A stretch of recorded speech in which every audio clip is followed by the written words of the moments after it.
So it is 6:33. We'll call the meeting to order, and we will immediately go into closed session. This is public employment city manager conference with labor negotiators. So if we could, maybe we can close. Get the roll call. No, there's not even a roll call. Oh, there's a roll call. There is roll call. There is a roll call. Sorry, Mayor Juan. And I don't know what I'm reading. Okay. Councilmember Trupiano. Here. Councilmember Tillman. Here. Councilmember Cloven. Here. Vice Mayor Diaz. Yes. And Mayor Juan. I am here. All right. Now we can go into closed session. Why doesn't... It is 7:19, and I will call this meeting to order. We were briefly late. We just came back from closed session, and there was no reportable actions. So from that, this is a recall to order at 7:19. And Janet, would you please call the roll? Recording in progress. Councilmember Trupiano. Here. Councilmember Tillman. Here. Councilmember Cloven. Here. Vice Mayor Diaz. Yes. Mayor Juan. Here. And next is the Pledge of Allegiance.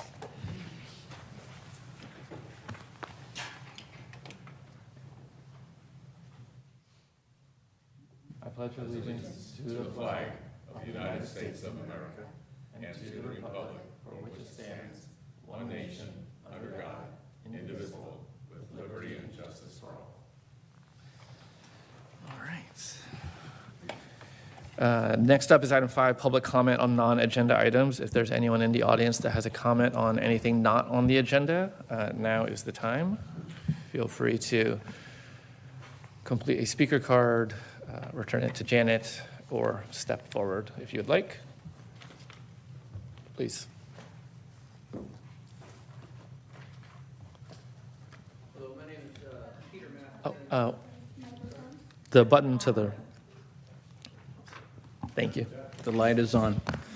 My name is Peter Matheson. I'm a business owner here in Clayton. I've been a resident for over 30 years. And I have a question about the money that was supposed to be distributed to business owners from the COVID issue a couple years ago. I know Antioch, Pittsburgh, Brentwood, and Oakley distributed all their funds in about 6 months. And I think we're like 2.5, 3 years in, and we still have a balance of 1.4. I'm still struggling. Business is way off. I have no more, well, I have a couple employees. So I'm just kind of curious on what's going on with that money, if it's going to be distributed like we were told. That's all. Thank you. We will be discussing the ARPA funds later in the evening. That is one of the items later on. So thank you for your comment. Janet, do you have anyone else for non-agenda items? Mayor Juan, I do not have any. I have one hand that just went up on this item. Christine, as I promote you to panelist, if you can please unmute your microphone, you'll have 3 minutes to speak.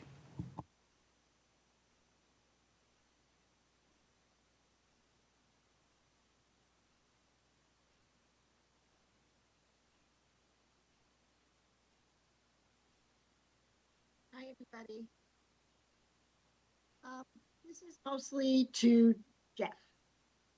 Mayor Juan, I'm still struggling with your decision to terminate the CBCA agreement. As a mayor, you should have some innate qualities such as leadership, honesty, and fairness. You exhibited none of those qualities when you chose to terminate the CBCA agreement. You asked city staff how to terminate the agreement, not renegotiate it. It should have taken 2 city council meetings to terminate. You did not want that. You did not put it on the agenda at a prior council meeting.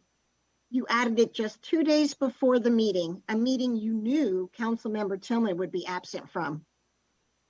You knew you had the vote to terminate, with Councilmember Trupiano following along, even though she had some objections. There are hundreds of other agreements, city agreements, like the car show. They all remain untouched. So question, your current strategy is to deceit, lie, and be sneaky? You hit us at the very essence of Clayton, the heart, the core. We are passionate, these town residents. We're passionate about giving back and doing good deeds and celebrating families. For what reason you chose to terminate, I can only speculate.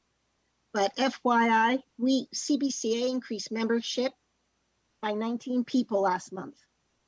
We are going strong and we'll keep getting stronger. Hip, hip, hooray for the CBCA. That's all I have. Thank you.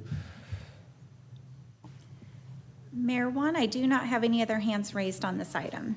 Okay, I will close public comment on non-agenda items and move on to the consent calendar. Is there anything that anyone would like to pull? There is one that I would like to pull, and that is item D. But if there's anything else that anyone would like to pull? Okay, we can take public comment on the consent calendar. If there's anyone that has comment on the consent calendar, now's the time. Janet? Mayor Juan, I do not have any hands raised on this item. Okay, I will close public comment on that. And then the one thing I want to say about item D is this is an item that the Budget and Audit Committee had discussed at length a couple times. This is coming back from that, and so two things. I'd like it to not be on the consent calendar, and then also what was in the agenda didn't reflect the discussion that we had at the Budget and Audit Committee. I think there may have been some signals crossed there or for some reason. So what I would recommend is that rather than moving forward with this item now, I think there's some substantial changes that need to be made. So I would table it. We can take it back to the Budget and Audit Committee and actually get the document that we were talking about, and then it'll come forward at that time. That'd be my suggestion. I would concur because I was going to ask for the same thing. Not necessarily your changes, but others that I had. So great. Thank you.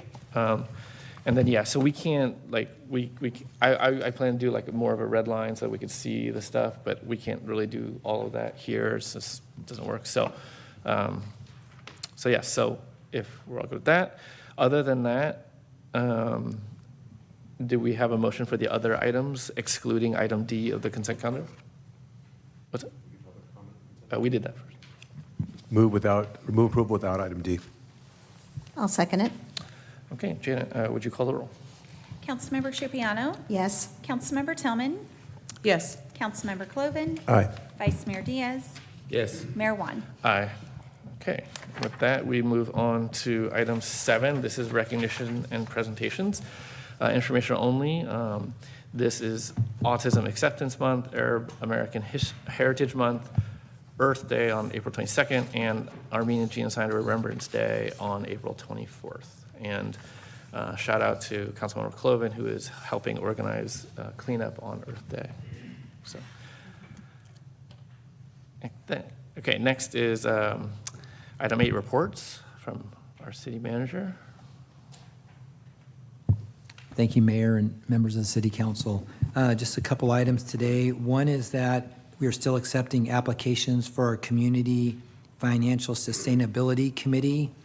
This is an advisory group to the City Council and the City Manager that makes recommendations on the budget, financial matters related to the city's operations. So just want to let folks know in the community that we're looking for folks who have financial expertise that would be interested in serving on this.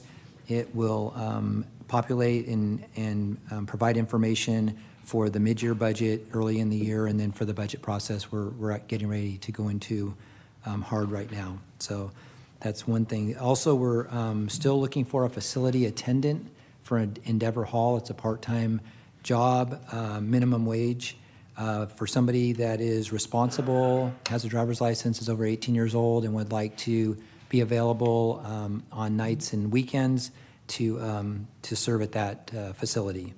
And we are going well on our city manager recruitment. We were in closed session discussing that matter. I also wanted to mention that our office assistant CEO, our code enforcement officer, Patrick Nima, started 3 weeks ago. And so he's still with us and doing a wonderful job. And so super excited to have him on board, filling that really important role. And I know the community development department is especially excited because they were doing a lot of the work that he's doing now. And then finally, I'll be out of the office this week, and our Community Development Director, Dana Ayers, will be the acting city manager. Thank you. Thank you. Next is item 9, public hearings. This is to adopt a resolution authorizing the city to amend the installation agreement with Climatech to initiate phase 2. If you would like to kick us off on this discussion. Thank you, Mayor and members of the City Council. This is a project that is going to, if the council chooses to approve it, is going to help with our energy conservation, sustainability, and basically being a more green city. Climatech, who is a well-known company in this arena, works with public sector agencies in an effort to identify energy-saving solutions and then implement those with the goal of reducing those costs even more than the cost of the programs that they're providing. In general, the city would be investing $2 million with a 30-year return on that investment of $4.7 million. So that is what we are talking about here today. The old infrastructure for the city of Clayton does not have a funding source currently to provide for replacement of HVA systems, our lighting around the city, providing charging stations for electric vehicles. And so this project would provide all of those things.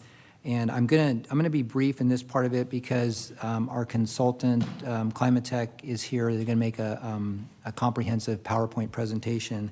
But I just wanted to mention that there is a net energy metering and NEM 2.0 program with PG&E that's going to be expiring on the 15th of April.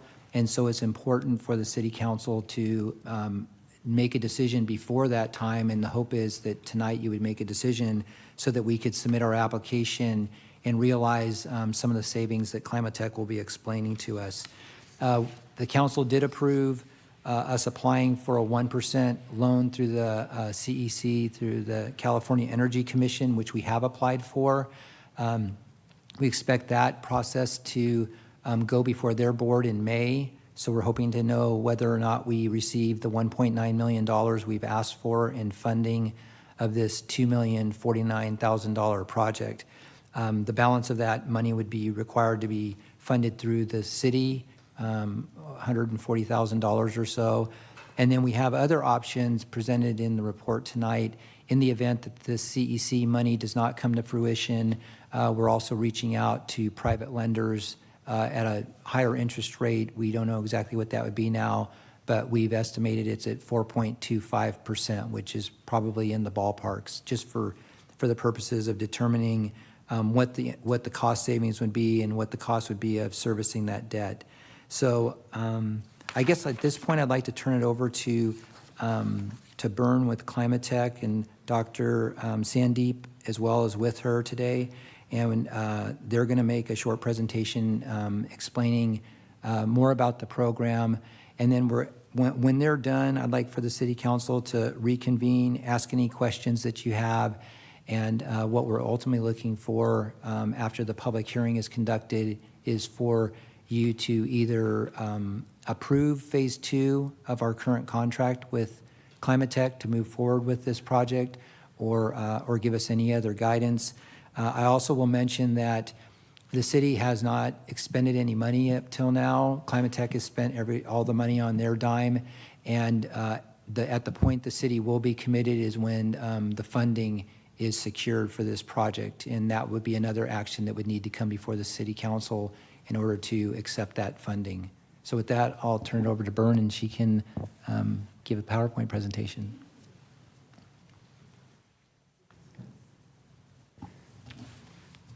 I've been to enough council meetings to know the routine.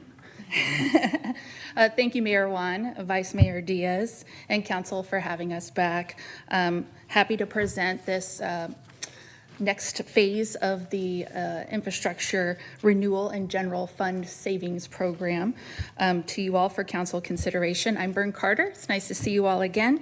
And I have Dr. Sandeep Nayak with me. He is our Director of Engineering at Climatech. So when you get real technical questions at the Q&A, that's when I'm going to call him up. So in multiple, and next slide, please. Thanks, Janet. In multiple conversations with staff and leadership and the ad hoc committee, Clayton's challenged with a lot of the same challenges that many cities are facing right now: aging infrastructure, capital projects without funding to get them done, and more recently, and we're even seeing this ourselves in our home bills, is a 17.7% increase just last year to utility costs, which is making a substantial crunch on the city's financials. Just from 2019 to 2022, beginning of 2019, end of 2022, we're looking at 30% increase in utility rates. Compounded by that, City Manager Bernal brought up the NEM 2.0. So that kind of ties to the financials and the timing being right for solar. But Can you elaborate on NEM 2.0? Oh, I most definitely will. For the audience? I Yeah. think that would be helpful. I will when we get to the solar slide. I'll Okay. cover more of that. Thank you, Mayor Juan. But it is tougher to apply for funding to fund the infrastructure needs that the city has already whenever you have a lack of resources. And in smaller cities, while we see this, but Clayton is especially challenged with folks to self-perform work, to oversee projects, or even the bandwidth to source and apply for funding that is out there for the city to take care of. And due to that, the city has more reliance on third party for repair and maintenance of systems, let alone making a move on a big capital project. Next slide. So process to date, Climatech was fortunate enough to be selected by the city to move forward in a really collaborative process for the development and design of this program. Since then, we've completed all the steps that you see there. Soliciting feedback recently from the ad hoc committee. We'll see some of that feedback represented in this presentation. Council, as City Manager Bernal mentioned, recently approved the CEC funding application, and that has been submitted, and that's also acknowledged as received and under review right now. But tonight is about council consideration of the amendment to initiate the second phase of the program, or the amendment to the agreement that would be pending funding. So I just want to be clear, you don't have to make a funding decision tonight in order to advance forward, but it is required for us to submit for NEM on your behalf. Next slide. Thanks, Janet, you got it down. Part of the baseline development is really a deep assessment of the city's utility spend. You can see here nearly $700,000 a year in the city's budget going toward utility payments. This is based on July of 2021 to the end of June of 2022.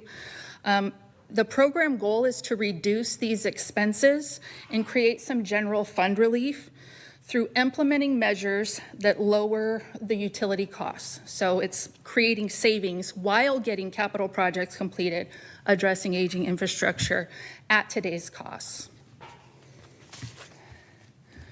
So this is as part of our conversations with the staff and leadership, and at the request of the ad hoc committee, we're sharing some data as we looked at the third-party operational costs the city's paid in recent years. So these types of charges are not included in the savings projections that you received in the packet, but are costs that will be reduced when program measures are implemented. So related to the HVAC and building automation systems, in 2022, the city spent $37,000 in third-party labor, which included truck fees and fuel surcharges for installs and service calls. That does not include equipment. So if there was equipment purchased, that was part of the invoices, but we parsed that out. For street lighting, just in the last 2 years, we did a 2-year average post pandemic, I guess, not including 2020. The average spend on replacing street lights or street light repair was $17,328 each year. So what does that mean? It's $54,000 in operational expenses that would be reduced as a part of this program, but is not included in the savings metrics because we only calculate savings not on the labor or operational expenses only to a certain percent as the formula for calculating savings. So infrastructure needs that will be improved through this program: street lighting, building automation systems, all the building lighting, by the way, interior and exterior, all converted to energy-saving LEDs, water conservation measures, replacing HVAC units outside of their useful life. The city even has one unit that's over 25 years old, so kudos to staff for keeping that guy running. But standardizing the building automation systems to the city staff's preferred system should really reduce those third-party calls as well, because they'll be trained on how to operate it themselves. Adding electronic vehicle charging, adding long sought-after solar PV, and then meeting the NEM 2.0 grandfathering deadlines, all part of this program. And I think I will, Mayor Juan, kind of go into NEM a little bit. So in December of last year, after a year of back and forth with the CPUC and public comment, they ruled that the old financials, NEM 2.0, would be expiring, in adopting new financials, like meaning how overproduced solar is credited, for instance, would be one portion of that. And they set a deadline that on April 15th, 2023, this year, the program benefits of NEM 2.0 would be expiring, but there would also be a grandfathering period that would be opened up should an interconnection agreement and detailed drawings be submitted, engineering done to PG&E for approval, so you could be grandfathered into the more favorable financials of NEM 2.0. Now, the why of why that happened is very political, and I would be very silly to engage in that conversation here, but it does have to do with protecting PG&E's interests as well, in kind of that balance that the state has to play and the CPUC has to play for these types of programs. Can you give a sense of scale of the old NEM 2.0 versus the new, just I can tell context? your exact program would be a $500,000 savings reduction should you not grandfather into NEM 2.0. So I would probably add, between NEM 3.0, they call it So the difference between, as she said, specifically for your program, it's going to be a reduction of $525,000 over the life of the solar project only. So the $525,000 is the reduction in savings on the solar program, which will equate for your program to roughly around 23% reduction if it goes to NEM 3.0, which is no longer actually called NEM.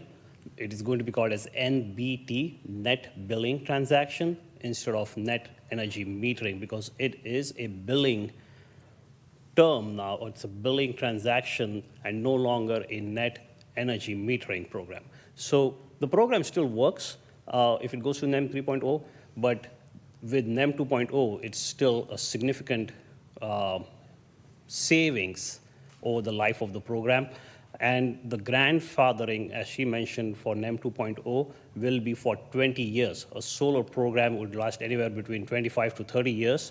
So a majority of the savings will be captured in the first 20 years, and you would be grandfathered for that program. Thanks, Sandy. Yeah.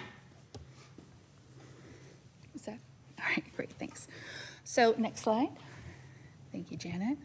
So I'm just going to kind of go back and forth between the city's existing conditions for each of these measures and then what the solution is to that. So the existing condition right now with street lighting, this is a picture in the city that kind of shows two different, you can see on the right-hand side, two different colors, color spectrum on the same street. So that's just color variation. It's an aesthetic. The community likes it when it matches on the same seat. But what the real driver is the need to upgrade antiquated lighting across not just street lighting, but also in the buildings and in the exterior lighting to get the energy savings that come with that changeover. So improving efficiency and then also reducing third-party calls for especially the street light repair piece.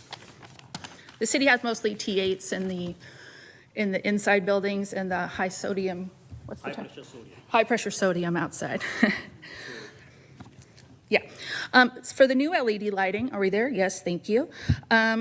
The aesthetics, the efficiency, et cetera, all improved, but just wanted to kind of call out a specific number. This is over 1,100 fixtures being replaced and nearly 1,500 bulbs being replaced just in interior and exterior lighting, so significant need there. And then 472 street lamps being replaced as well. Just using one example, for street lights, every bulb outage obviously increases the risk of safety concerns and security risks for the community. That currently initiates a call that then, the staff calls for service from the third-party provider.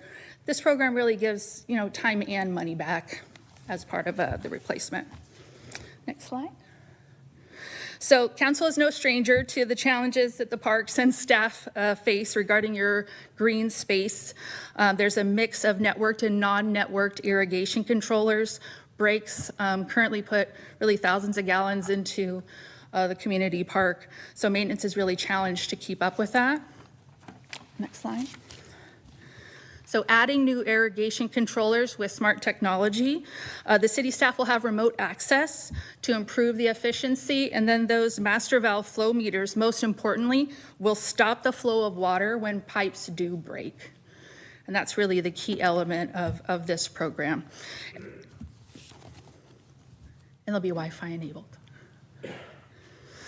The city has a number of units past their useful life and requiring frequent maintenance, but really standardizing the staff's requested Johnson control system that's already at City Hall across all the facilities will ensure that issues can be identified faster, resolved sooner, while newer units will need less maintenance in general.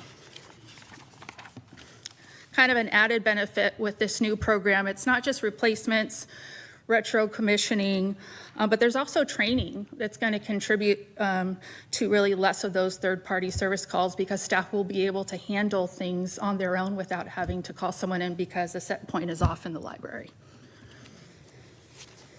Next slide. So new EV charging, open to the public. 2 fast charging connectors will be installed on the station near the rock out here. As the state moves toward electrification, Clayton will have the technology available to support their community, really getting ahead of the curve there and support their transit needs, but also, encourage them to come and use the city facilities, especially accessible to City Hall and here at the library. These are just some sample solar layouts. This is the same structure that the city will have. These particular images are from the City of Ontario. And then the fun one, solar is possible in Clayton. This project is 100%, will offset 100% of the electrical load of the library, City Hall, and the maintenance yard, making it the city's first net zero energy site, which is really cool in our industry.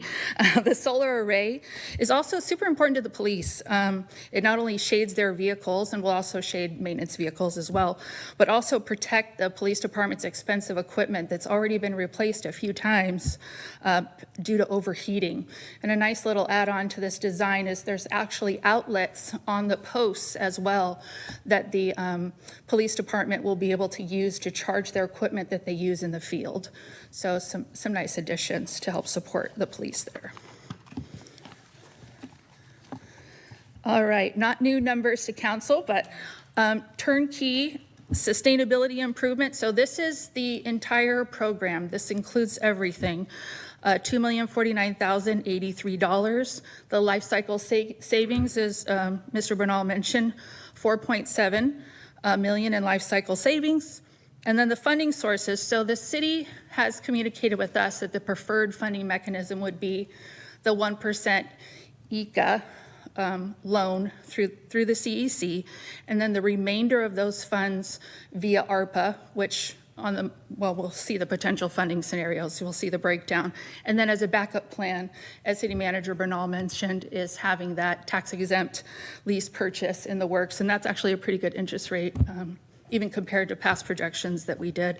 One thing that was in the agenda that City Manager Bernal mentioned was the Inflation Reduction Act. So another potential funding to come into this that's not in any of these projections as well is a federal program where the city of Clayton can receive a refund for implementing energy efficiency, renewable technologies. And so that comes post-solar implementation. Conservative estimate on that would be around $215,000 of money coming back as a direct payment to the city, and Climate Tech would help the city obtain that funding. Financial breakout. So in your packet, you have an energy audit as well that will show even a further breakdown measure by measure, site by site, for these sustainability measures and improvements. But I thought it was really important to share what turnkey really means. And actually, that shouldn't say turnkey budget, that should say turnkey cost, because these are final costs that would not be able to be amended by us no matter what happens in the market. But turnkey means labor, it means equipment, it means permitting, design, engineering, project management, construction management. I like to call it one throat to choke, one bear to hug. Like, everything is involved in this. Yeah, we'll talk about it later, Mayor. But it is one person or one entity responsible for the full implementation of your entire program.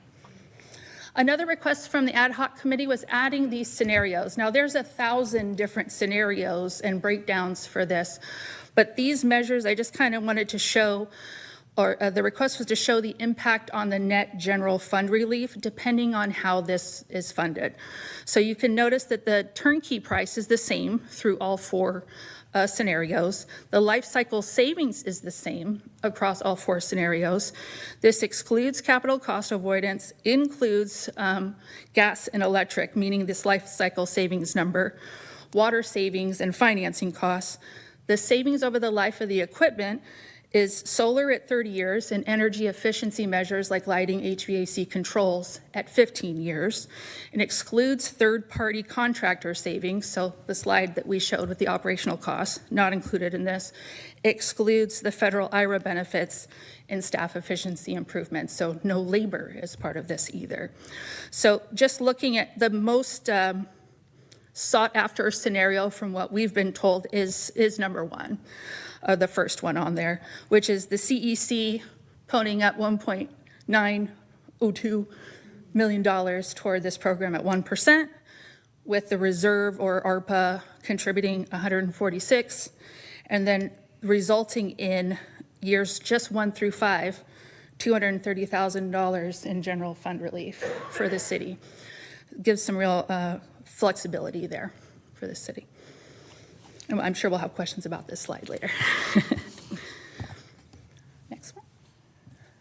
And you have a breakdown of all the, were they provided with the cash flows? Wonderful. So not only savings, not only staff support when you implement these measures, but also really setting the example and getting these additional annual sustainability benefits. So for every year post-implementation, this is the environmental impact that the city will have. And the community typically is really motivated to see the city setting the example and really showing how these kinds of measures can make a difference long-term. Next slide. So program benefits, I'm actually going to start with the orange. So this is kind of an at-a-glance program benefits, but I'm going to start with the hedging against construction price inflation. So typical construction costs are like 10 to 15% year over year. It's obviously post-pandemic been much higher. We've all heard the horror stories. This is a fixed price program, and we're actually holding this pricing that you see today well beyond what we typically do in order to allow time for the CEC funding result to come through. So we're actually holding this pricing in your amended agreement for 120 days. So this same, another thing to mention too, is this same $2.05 million program would be taking just a 10% construction cost escalator in 4 years would be over $3 million. So it's kind of the cost of doing nothing in that regard. And then you add, when you talk about the cost of doing nothing, the rising utility costs. I mentioned 17.7% in PG&E territory just last year. Not doing this would result in all the savings being lost from not implementing the measures. And then, of course, there's the staff and operational efficiencies, support for staff with new technologies, making things more current. And then remedy over $2 million in deferred maintenance and adding sustainability improvements, really leveraging economies of scale and getting more done sooner. And then speaking to the environmental stewardship that we talked about on the last slide. But most pressing and most related to timing is the NEM 2.0 solar savings. Approval today does ensure that the city captures those savings so that we can complete the engineering and submit the design, Sandeep's team. And part of a standard offering in our program is really telling the city's story. And these are all ways that we do so, whether it's a press release or a flip the switch event whenever your solar goes live, or press releases, or adding a link to your city's webpage, to kind of share the story. Also, I think for Clayton in particular would really demonstrate a real responsible and creative use of city funds to get more work done. And I think that's a very compelling story, the environmental benefits, the financial story, as well as really helping staff get past the hardships that they're facing right now. Next steps. So council consideration tonight for the amended agreement pending funding. We would submit the NEM application. We finished Sandeep's team will finish the engineering and line drawings to submit to PG&E for the NEM 2.0 capture that application. Wait on the approval of the ECA loan applications. We would expect hopefully no later than May, to then begin program implementation in June, to then finish with the solar PV just 1 year later and really start capturing those savings right away. And we had a question from Ron about, because not on this timetable was the irrigation measures, and those could be started soon, as soon as the lighting. So one of the first measures implemented. And I will open that up for questions now. Sandeep, would you like to join me? Thank you. That was very informative. Thank you. Did we want to start with questions for any of the presenters or staff, if anyone had any?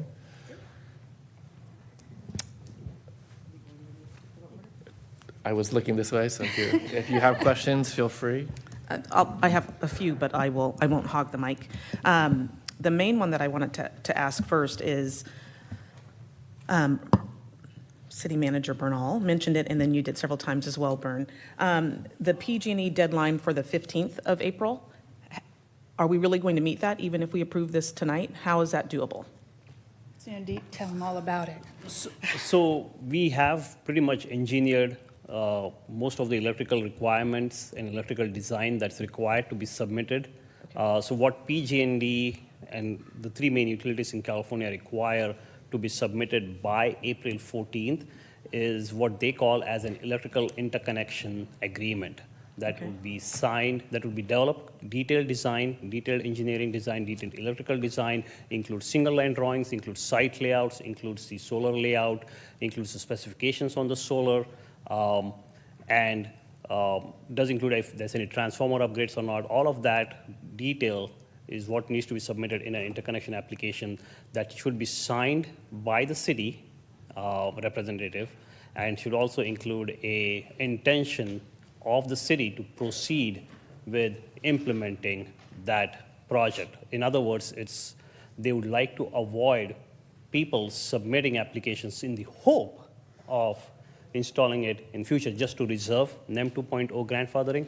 So they would really like to see an actual contract or an actual intent from the city as well, or a district or an entity customer, to make sure that application that they're submitting is actually going to be installed as well, a viable project as well.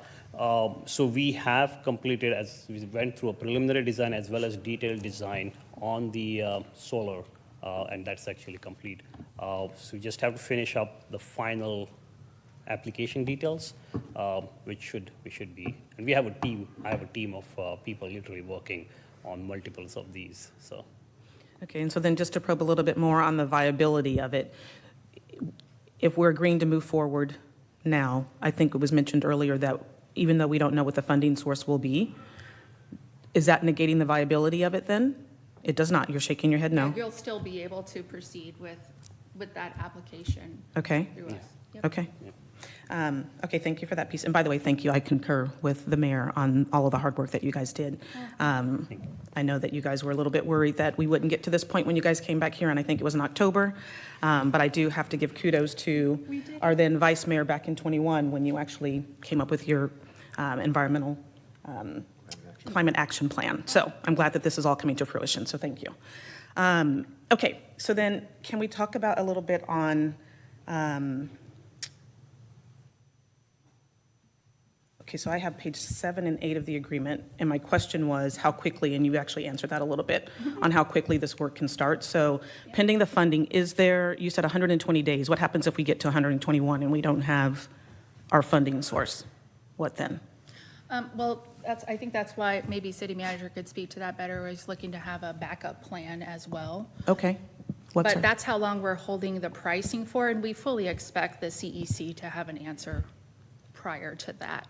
But a new funding mechanism could come before council in order to continue with this work as determined by the city what that would be. Okay. Correct. So we would have a backup plan in the event that the CEC funding did not come through or didn't come through in the amount that we would like, or we could have a combination of funding. So we'll try to have something before 120 days. So so we're going to develop a backup plan. We are in the process of developing Okay. a backup plan. Okay. Yes. Okay, great. And when will we see that? You would see it when we get the proposals in from the different banks, and then I'd like to wait and see what happens with the CEC in May. Okay. Gives us enough time. In May? Is that what you said? Okay. In May, yeah, the CEC is supposed to be taking it to their board in May, so we'll be getting updates through Climate Tech and the CEC on that. Okay. Most definitely. Okay. And then another question that I wanted to go into is about the water conservation. And so you had mentioned that the valves, especially up at the Clayton Community Park, and the cost savings with, because there's several leaks, and I think I saw Jim Warburton here. Is he here? Okay. He might actually be able to answer a couple of these questions too. I know that they break often. There's been quite a few leaks up there, and so it'll be efficient because he can monitor that from the maintenance yard or wherever he is out in the field. You're nodding, so that's accurate. Okay, great. And then other than it turning it off and stopping the leak, which is great that we're not wasting water, if the pipes are not the right type of pipes that we need to have in the ground and those are old, what are we doing about fixing that? Because to me, this just seems like a Band-Aid if we're putting on a valve and we're turning off water, and he still has to go up to the park every day to fix things. For sure. I mean, Okay. and I would call it more of a tourniquet than a Band-Aid because we're talking thousands of Sure. gallons of water. Sure. But it's actually the soil, the condition of the soil that's causing the breaks. And I was joking with Sandeep before this meeting. One thing that doesn't help with soil that moves is flooding it with water. So, I mean, that's not helping matters, Hopefully the breaks would go down. As well, but that's not something we can guarantee as part of it because it is a soil shift situation that's beyond the capabilities of this program. Okay, let me ask my question a different way. If it's a tourniquet, because it's wasting gallons of water, and we know that those pipes are insufficient, wouldn't it behoove us to actually put money into fixing the pipes so that we have the types of pipes that we need there? You could absolutely do that, Okay. and thankfully a program like this does open up other funding for you to do a measure like that in the future. Okay. But it would be a pretty significant cost. Of course. And I'll add to that, like part of the irrigation work or water work, conservation work that has been presented over here, we did talk about fixing the immediate need or band-aiding or tourniqueting it, is to put in the master valve, flow control valves, remote monitoring, smart irrigation controllers for Clayton Community Park and Strandham Park.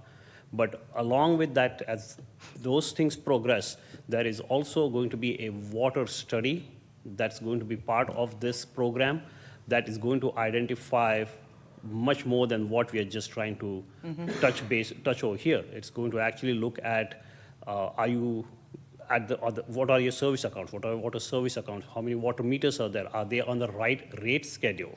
Are you being charged right for it? Where are the leaks? What can be done with it? Are the pipes sized right?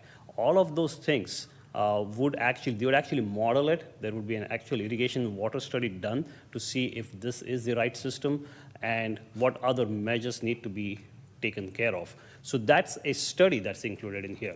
That the scope doesn't include fixing pipes or putting in new pipes and all. They would identify what else could be needed so that it's not a Band-Aid solution, but it's more of a permanent solution. That was going to be my next question, because I saw the water study in the document. And so will that also include the entire city, not just the locations that you've identified? For example, the medians on all of the streets? Yes, it would include all. of it. Everywhere? Yes, Okay, yeah. okay, great. I'll stop for now Great and questions. turn this over to somebody else for now. Thank you. Oh, wait, before I do, sorry, I'm taking it back. Jim, can you just tell me how often how often you have to be up there in the parks fixing the leaks? You and your crew? Good evening, Council, Good evening. Mr. Mayor.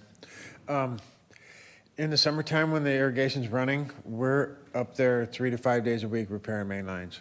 It's a constant struggle. Okay, Yeah.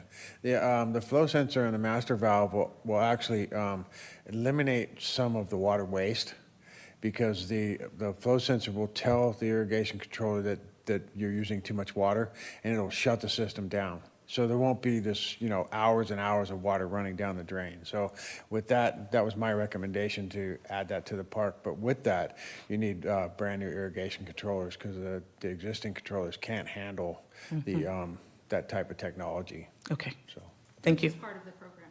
Yeah, thank you. thank you. Yeah, we raised that exact issue, that it doesn't fix the breaking pipes at all. It's only designed to stop the waste of water, which is both bad and costly. So, but it doesn't address anything else beyond that. Literal underlying issue. Yeah. Other questions? Well, and I had so many in my meeting with Ron this morning, so thank you for fielding those to Climate Tech and then answering all of those. So the only question that I still have on my list is about the term of the agreement. So it looks like the scope of the work is starting in June and ending the following June, right? Or starting in, so 1 year to do everything? Okay. And so I know Climate Tech's, the way you get paid is the percentage, is it the percentage of the amount we're borrowing? It's actually already built into the cost that you've seen. So it's a 5% flat profit percent that's already part of this total program cost.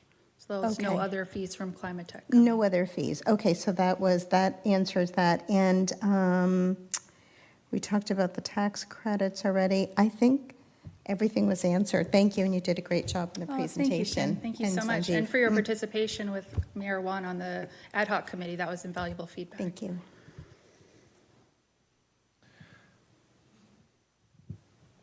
I just had a couple questions. Did we, these are not organized, but I just thoughts as you were going through your presentation. For the EV charging unit, I know that we had discussed whether or not we have the option to make that free, to make it a charge for use or whatnot. Is that incorporated here, or is that something that we decide at a later time? You could use it, you could make it a revenue generation opportunity for the city. And let's say you wanted city staff to have a code, like maybe maybe you have a police vehicle that's EV that you want to charge there and off time. They could have a code so that there's no charge for them. And you could even change that code, if I'm speaking right about them. Yeah. So the unit that we're installing supports that, okay, Yes, great. it can be public charging or charging at the city's leisure. Okay, great. With the volume of fixtures on lights that we're installing, did we incorporate an expected failure rate of the lights in the cost? Because I would assume that there is an expected failure rate of the units. There is an expected failure, and that's built into the cost of the project. Like, for example, on the streetlights, the vendor that we use has been in business, is well-renowned and everything, and we don't anticipate any issues there. But if, for some reason, the vendor goes out of business, we are actually carrying 5 years of warranty or guarantee on having enough equipment, especially on the streetlights, because that's the thing that will be publicly noticed right away, and we want to make sure you guys have the right bulbs and everything to replace it. So that's already included in our program already. When you say it's included, then like the inventory is Yes. included? Yeah, the inventory is included. At an expected failure rate, so we would expect like some percentage of the units to fail over time, and we would take into inventory replacement units so that they Yes. can be utilized? Yes. Is that, Yeah. okay? Yeah, and same thing on the on your building lights as well, like interior as well as exterior. Are we storing all those in the city somewhere? So not. We could do it either way. We could probably, if the street lights isn't a big quantity, really, but we can store it at our distribution, like with our vendor itself, and you just call in if there's a warranty issue in the first year, second year, just call in put it as a warranty request, and we can furnish it. So Okay. it could go either way. Or you could store it if you want. Yeah. Not at our house. Okay. I heard what you said. We give it to that in one moment. You mentioned a tax exempt lease purchase that wasn't incorporated in, or I'm not sure how it was incorporated. Can you explain that a little bit? That's the backup plan that the city manager is working on. So Okay. that is, there's private lenders out there who specialize in funding these types of projects. They find them to be particularly compelling because they know that the savings are going to create the payback of the loan. So it makes it a compelling program for lenders, private lenders to take part in. Okay, thank you. Yeah, and I do appreciate you adding the language within the contract contingent upon the financing. That was something that I thought was very important to have, because I did not want to obligate us in the case that the funding doesn't come through. I think the economics of the arrangement change significantly without the funding source. This EC funding, I mean, at 1% over 15 years is very favorable to the city. So that would be great if we can get that. And so that's why we did that. But that was all the questions I had. I know that you. One of the things that we recognize is our backup generator is old, and we've talked about it multiple times. I'm just kind of curious if something, I didn't see it necessarily in the package, a backup battery with regard to the photo system, voltaic system. Is that in the package? We actually can do in a later phase, add that. The city has enough savings stored in this program to be able to add multiple measures still under 4217 procurement.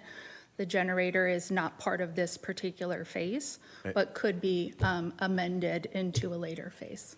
I was specifically regarding the photovoltaic system, putting a backup battery system to power Storage unit.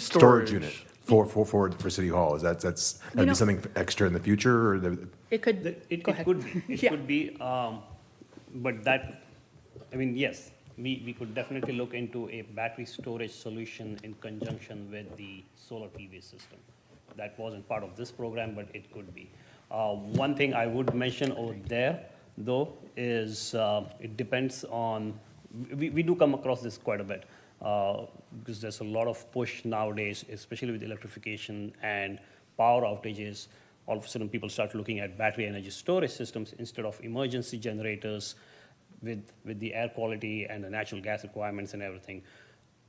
Batteries, depending on what are you using the battery storage system for, does change the economics of it. If it's going to be used for what we call as peak shaving or energy arbitrage, where you're actually trying to reduce the demand that's on the building and in turn reduce the demand cost from PG&E, batteries do work sometimes they don't, because it depends on what rate schedule or what rate tariff that particular building, that particular meter is on.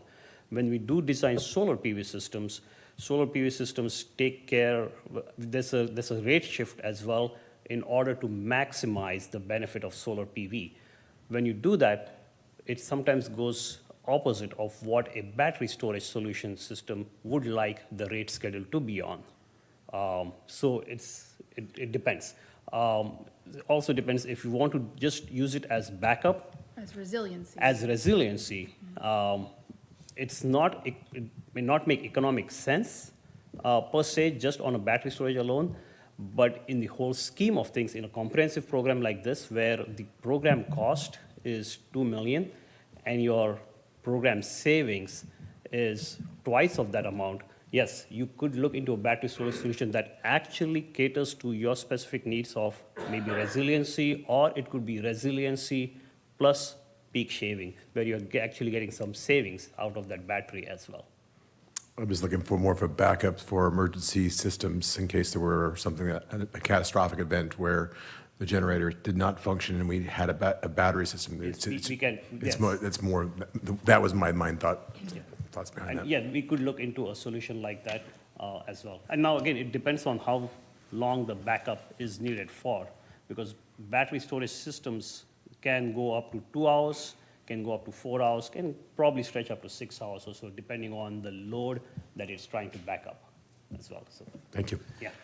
I would say the CPUC has a number of incentives for public facilities like us for backup storage, none of which we qualify for. The requirements are, I actually had a meeting with a member of the CPUC to talk about it. They require things like the income level of the region, the number of power outages you have, the fire risk that you're in, and there's a combination of factors. And so based on the criteria that they've established, we do not qualify for it. If we did qualify for it, I'm sure you may have other clients that do. I think there's like a 100% rebate for storage, which There was, especially if you are in that fire threat district, and you are in a fire threat district and a disadvantaged community, it could pay almost all the way up to that. yeah. So unfortunately, that's not us. But the program, Unfortunately. Yeah. The other thing that we talked about in the meeting was, because we did kind of think of in terms of, Peter, phase 3, like what kinds of things could we be, would be on after this, including additional EV charging, and we talked about the Backup generator is a system, thing. backup generator. So hopefully our Great savings question, will be, yeah. We'd be happy to do it for you. Yeah, it's not in the scope of Not what in we're this scope. talking about today. Were there further questions, or, oh, go ahead. I just have one more. Deep in the packet, there were, when you were going down the list of what we currently have, it was like the inventory of what we currently have as far as the street lights or the lights that needed to be changed in the buildings. On several of them, I think it was for Endeavor Hall, and I think in the park, might have been in the Grove Park. It had, for the LEDs to be replaced, others were D&D or do not do. Why was that? so the D&D is for streetlights, especially you had 171 streetlights that are already LED. So that's why they are do not do, because they're already LED. But some of them were LED and we're replacing them, and others were D&D. That's why I'm asking. So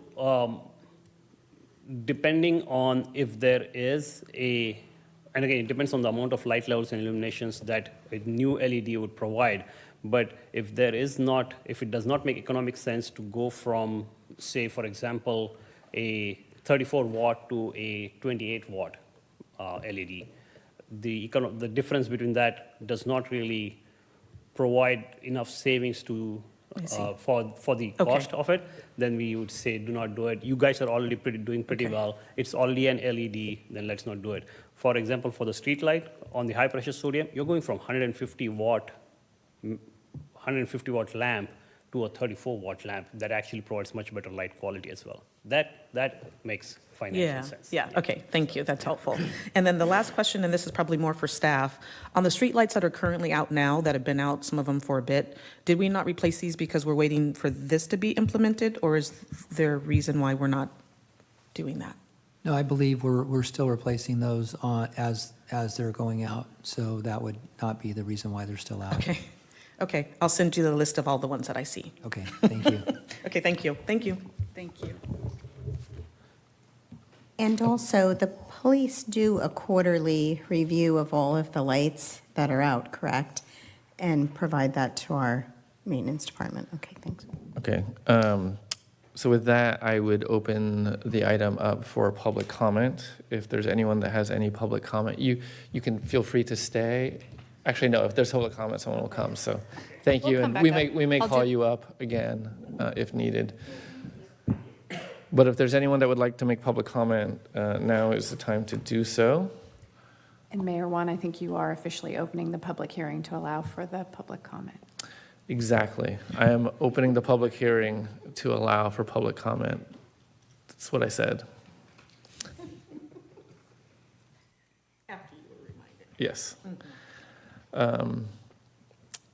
Janet, do we have anyone online that would like to make comment? I do have one hand raised. It's a Zoom user, so as I promote you to panelist, if you can please unmute your microphone, you will have 3 minutes to speak.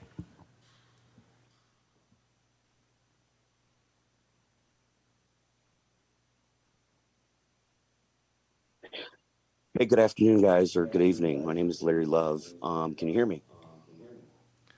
Yes, please go ahead. Yeah, so guys, this is a great opportunity, and the reason why I wanted to bring this up to you, I've been involved with LED lighting and some solar in the past with a gentleman out of Vegas.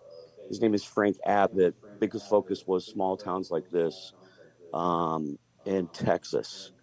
One of the questions I had for the company that you're involved in doing this is, internally or with a vendor, as far as it comes to solar, I know that there could be a benefit, especially on the small business side, for the actual owner of the property. And was this something that you guys are thinking about at some point in time during bringing this to a head?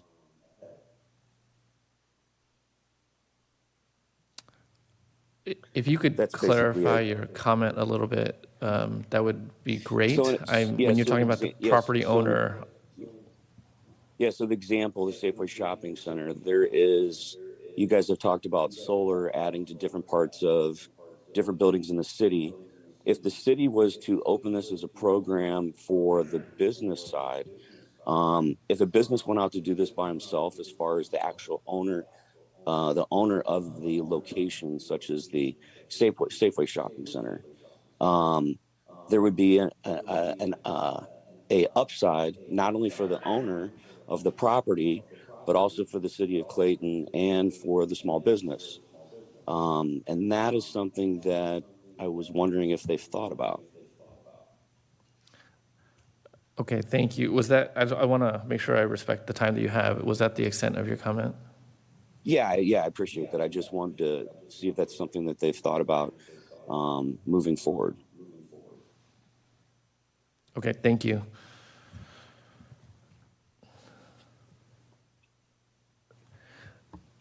Mayor Juan, I have one other hand raised. Ed, as I promote you to panelist, if you can please unmute your microphone, you'll have 3 minutes to speak.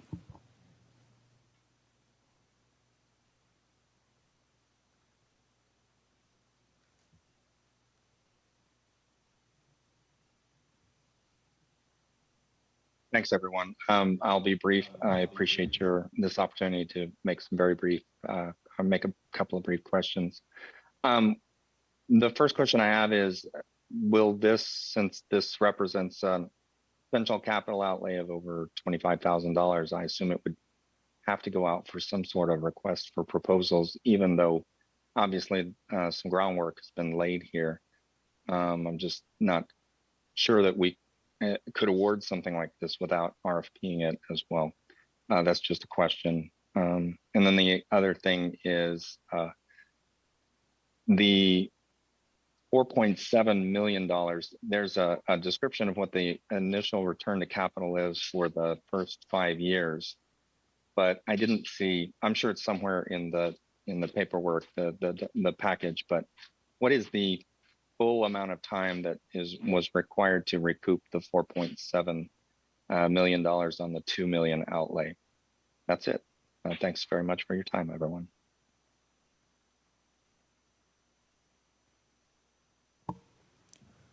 Mayor Juan, I do not have any other hands raised on this item. Okay, then I will close the public comment or the public hearing on this and return it back to council. Just to address a couple quick things.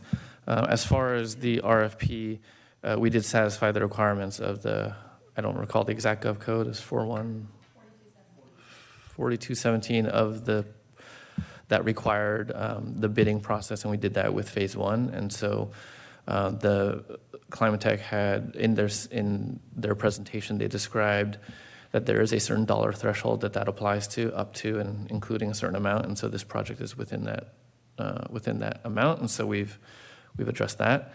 The 4.7 is over 30 years. There's a table. I'm not sure if that made it to the agenda packet, the 30-year table. Okay, so council did receive the layout of a 30-year schedule, which did show the 4.7 over each of the years. And then Larry, I think to Larry's thing, it was about a public, I think I'm interpreting this as a public-private partnership, because I think, it's a great idea. The city does have access to certain lending facilities that aren't available privately. And so it could be something that we consider going forward. It was not something that we considered as part of this discussion. So, okay. Other items to discuss here among council. If there was any other comment or things that you wanted to offer at this time. It sure be nice to get that 1% loan. 1% is a gift. I would love that a lot. I just want to say that, this is consistent with my take of us being responsible from an environmental standpoint. The very fact that we're choosing to make a decision to save electricity, save water use is a gift to our children and as being an example as a city. And the fact that we're actually saving money on top of that, wow, that's a good benefit. And it's a first step towards a climate action plan, and I really appreciate it. So that's my take right now. We'll figure out the financing of it later, but thank you.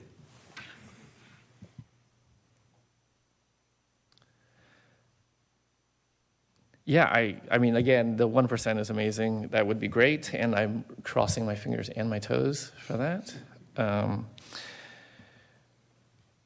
I don't really have any other comment other than I think that not included in the agenda packet, but I do think that we need to authorize our city manager to execute an agreement to do that. Actually, it's already in the end of the resolution. It's in the resolution? Yes. Okay, excellent. All right, well, if there's no further discussion, then would someone care to make a motion? Or I can make a motion? Oh, I'd have to read the exact motion.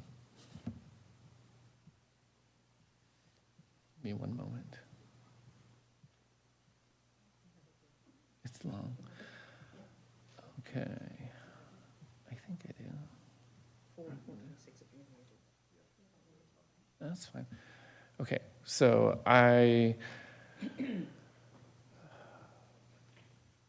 this is the wrong one. Go for it.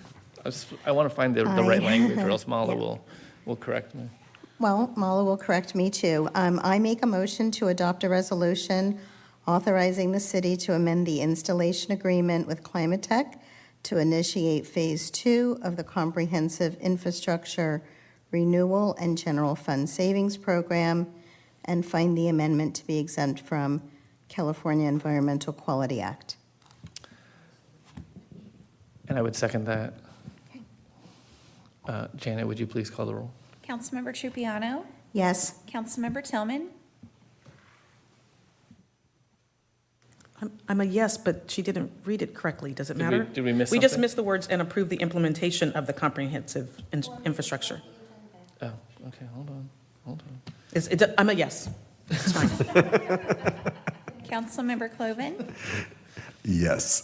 Vice Mayor Diaz? Yes. Mayor Juan? Aye. And with that, thank you very much. Cross your fingers. And even without the funding, getting the application in is critical. So please proceed with much haste. Thank you. And with that, we will move to, sorry, getting my right page here. We will move to action items, and the first one is the mid-year budget update. Would our finance director like to kick us off? Good evening, councils. Okay, today I'm here to present the fiscal year, the mid-year budget updates for the fiscal year 2022 and 23. And the initial draft was presented back in the Budget and Audit Committee on February 27th, and this is actually coming back in here to present it to the full council members. So on giving the overview of the general fund is total, the general fund revenue was adapted for the fiscal year 2023 and 2022 and 23 was $5.4 million, excluding the fund from the American Recovery Plan Act funds approximately for the 1.7 millions. And while the budget appropriations, the appropriation of budget was including the capital improvements, which is included in the 5.4 millions. And the original, the projection of general fund was the deficit of the 127,000, and which was the council member was approved to make the adjustments to allocate the pandemic reserve fund to cover those deficits during the budget process. And that the details were actually on the broken down on the table 1 for the 127,542 of the deficit amounts and how it's been allocated to cover from the using of the pandemic reserve funds.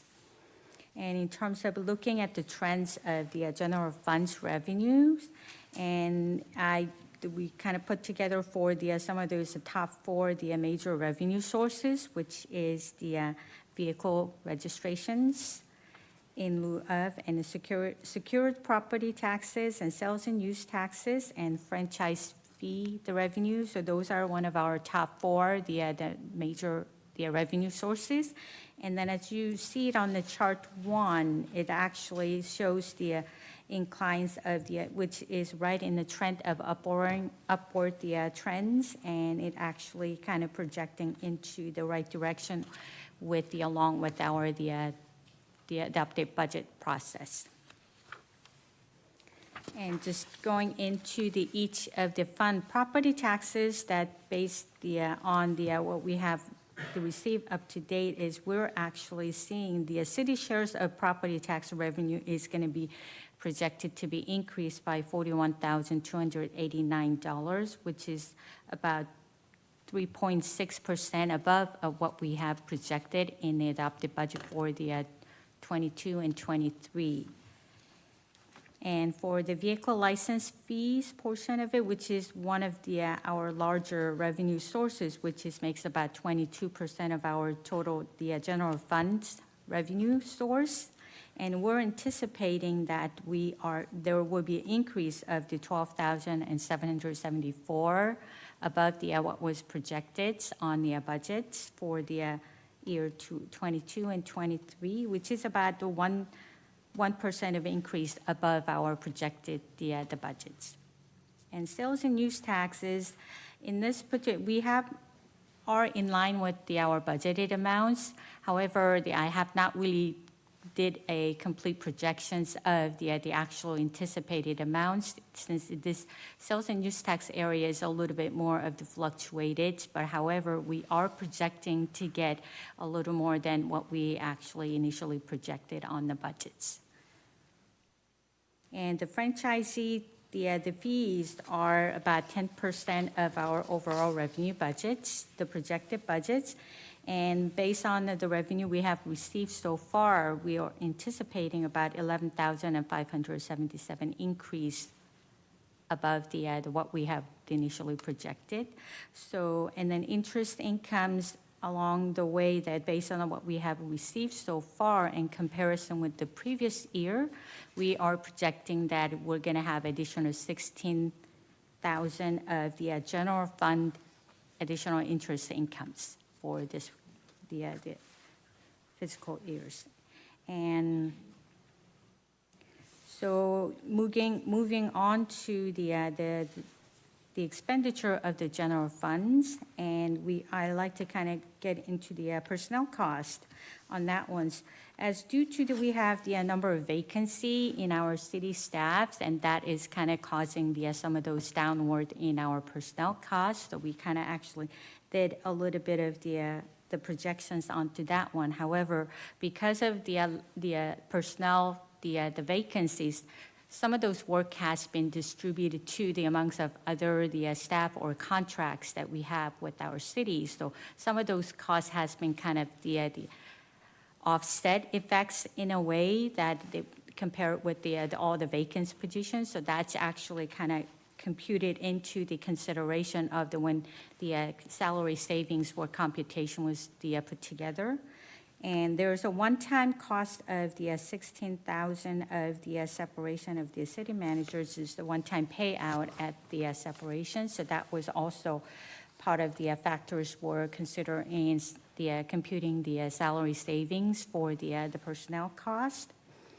And based on the overall looking at all the vacancy and also one-time paid outs and also additional contract to fill the needs of the vacant positions, the duties that we have to carry out.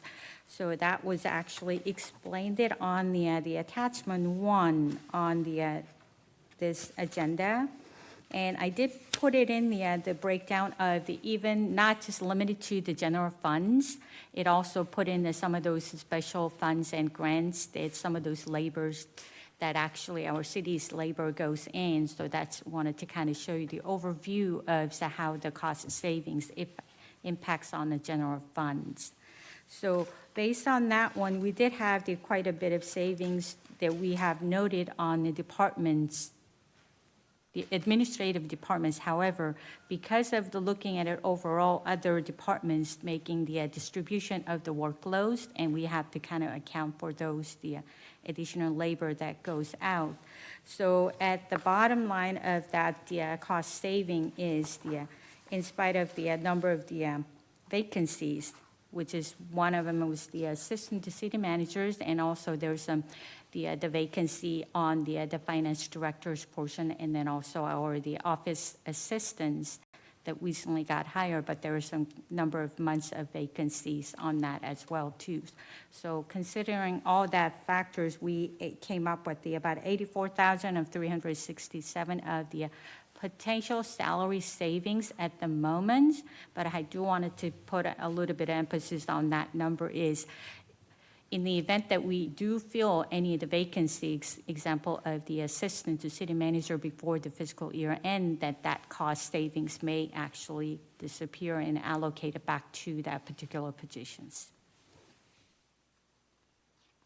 And there's no changes and no additional funding requests that received under the CIP for at this time. So we are remaining with the course of the budget was allocated for the CIP. So there's no change that has been noted.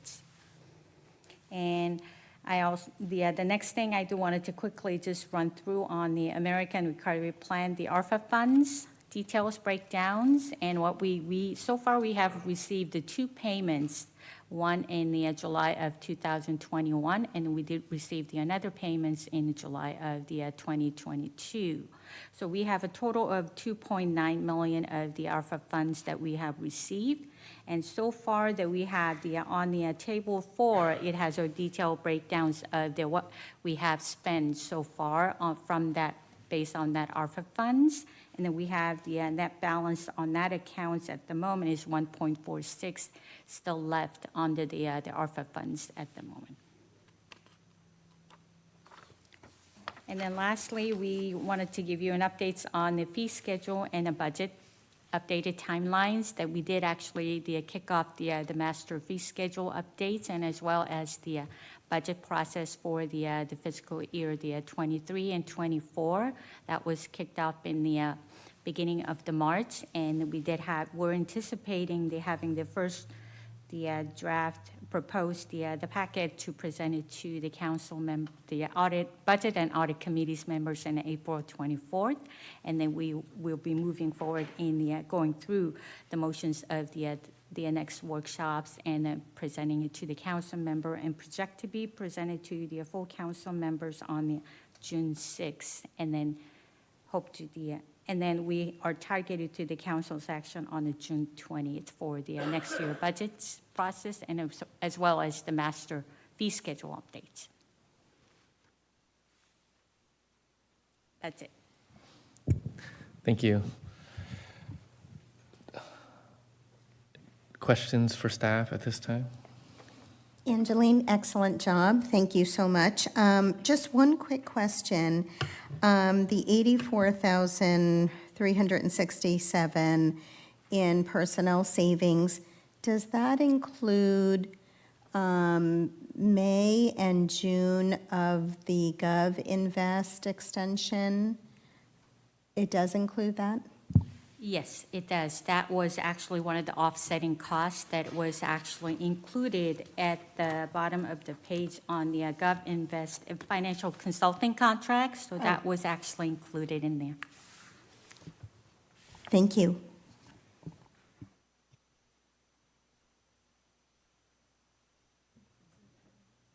I just had one question.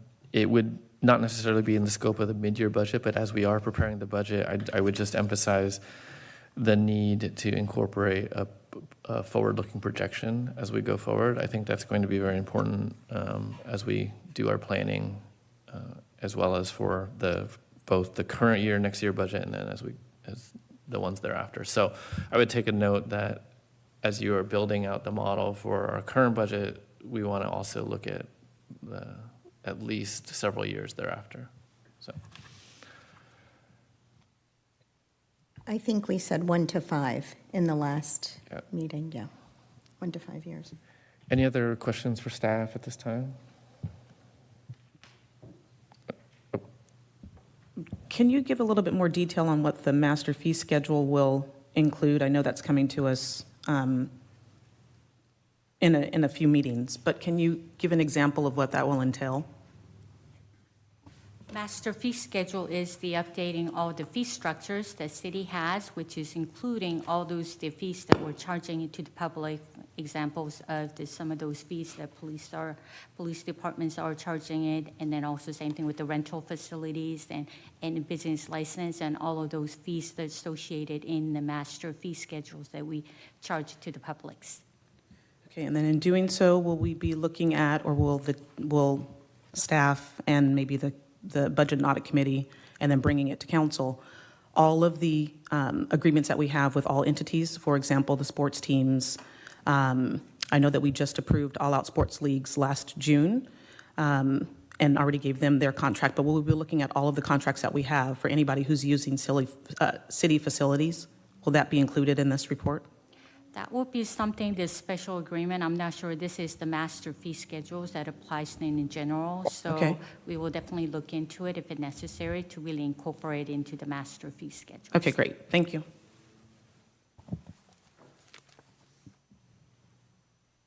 Okay, I would open this item up for public comment. If there's anyone in the audience that would like to make a comment on this item, now is the time. Janet, do we have anyone online that has their hand raised? Mayor Juan, I do have one hand raised. Noah, as I promote you to panelist, if you can please unmute your microphone, you'll have 3 minutes to speak.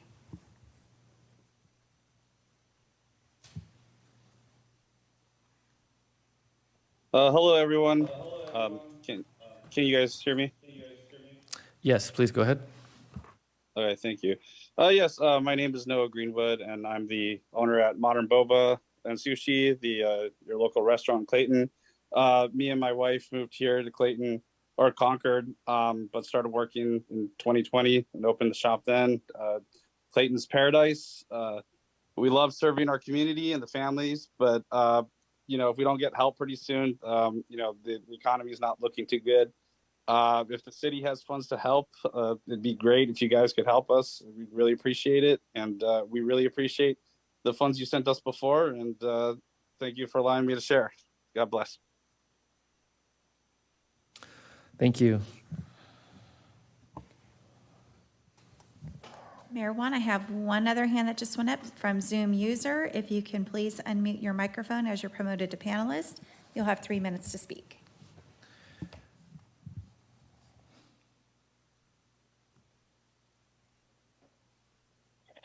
Hello, guys. It's Larry Love again.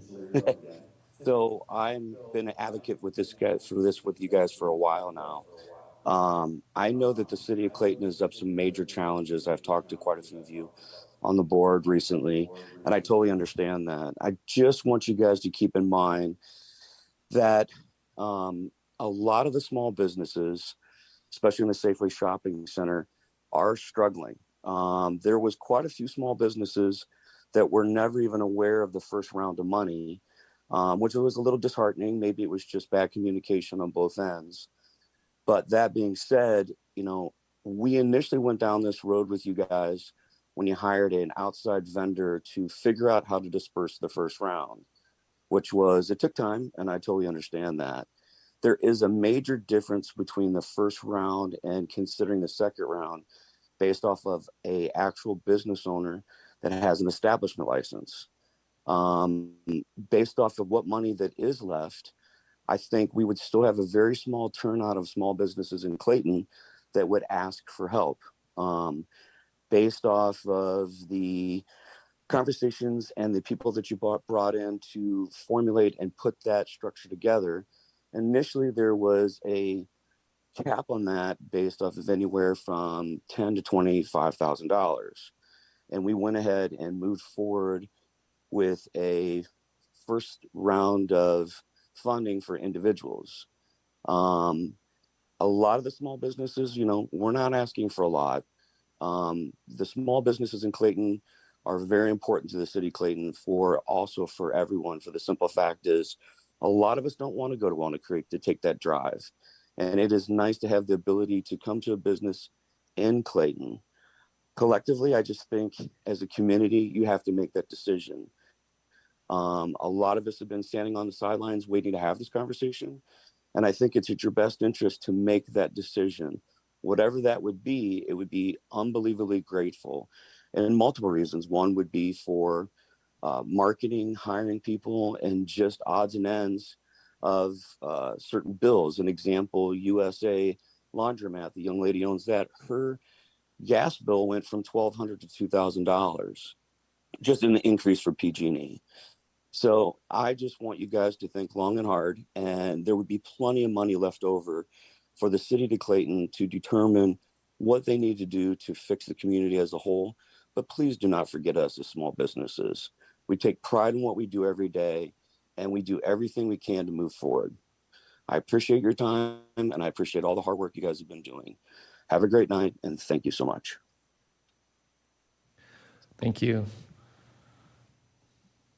Mayor Juan, I do not have any other hands raised on this item. Okay, with that, I will close public comment and bring it back for discussion. The recommendation for this item is to provide feedback to staff. I don't think we require a motion, but if there's any direction that anyone would like to give as it pertains to the mid-year. Okay, well, thank you very much for pulling together. I know that coming in new, it may be challenging to get your hands around all the moving parts, but we'll do this together, so thank you. All right, with that, we will move on to item B, which is a discussion of funding appropriation for ARPA. I do believe this is related to the last two public comments that were made. That's probably what they were talking about, but we can take that into consideration as we look at this item as well. So, would you like to kick us off on this one as well?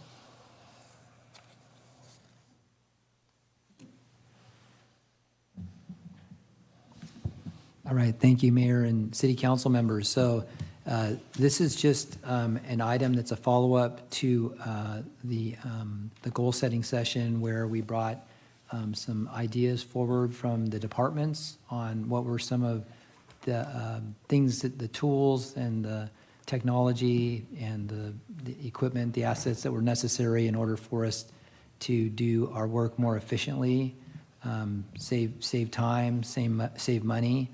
And so as you heard from our finance director, we have $1.466 million left in the ARPA fund that's available to spend. We know that there are a lot of things that the city council is currently discussing as part of the overall budget picture when it comes to areas where we need resources. I can think of the storm drain fund, the lighting assessment fund. We have improvements in our creek that need to be done. So there's a lot of different things that are still out there that we don't have exact costs for.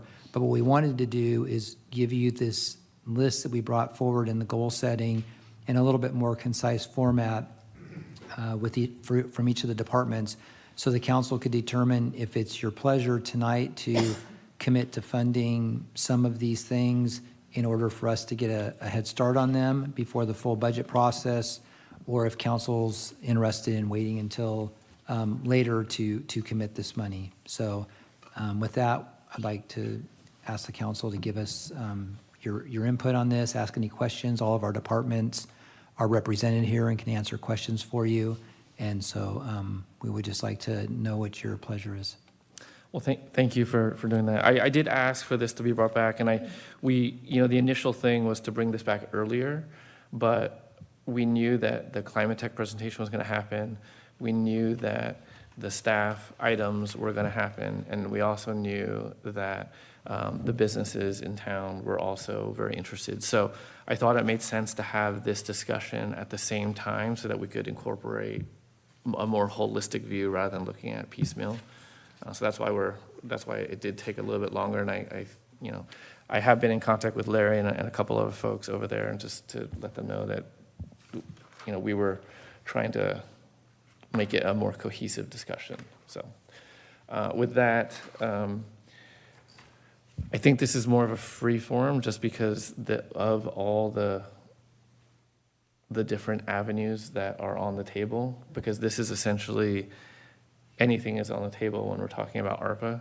I did look at the list. I think it was a very good discussion that we had at the goal setting, and I've reviewed the list again, and I do think that there are several items that make a lot of sense. So I don't know if we want to look at the materials here, have a more general discussion. I think incorporating the talk about any assistance to the community, and then also keeping in mind the funding for the climate tech agreement that we just talked about will likely come from this source as well.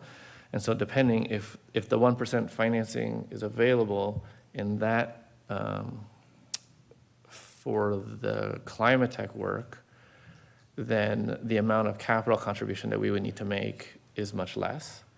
But if the 1% financing is not available, or for whatever reason, we could always choose to contribute more, and then the ongoing debt service becomes less, and we would yield a greater return to the general fund essentially faster.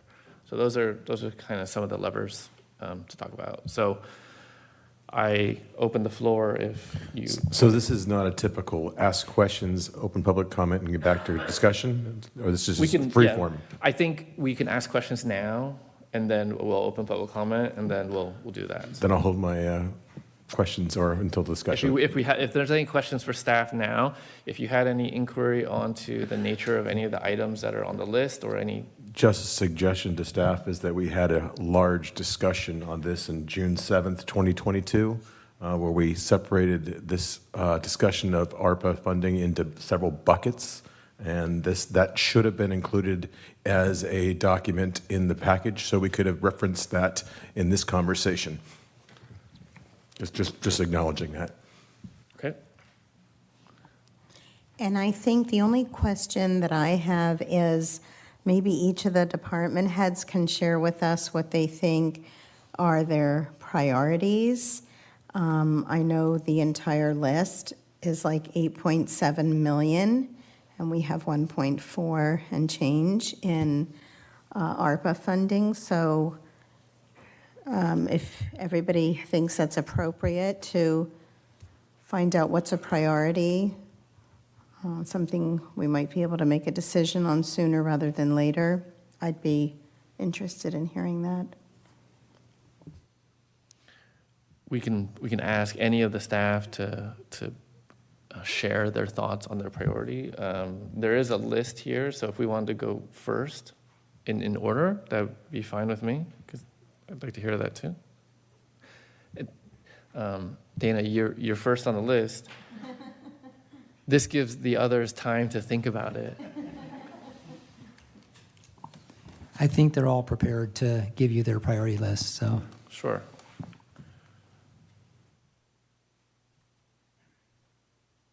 You only had 2 items, so.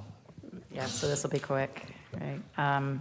So there were the 2 items that were listed. I guess I'm setting the tone for how this is going to go forward.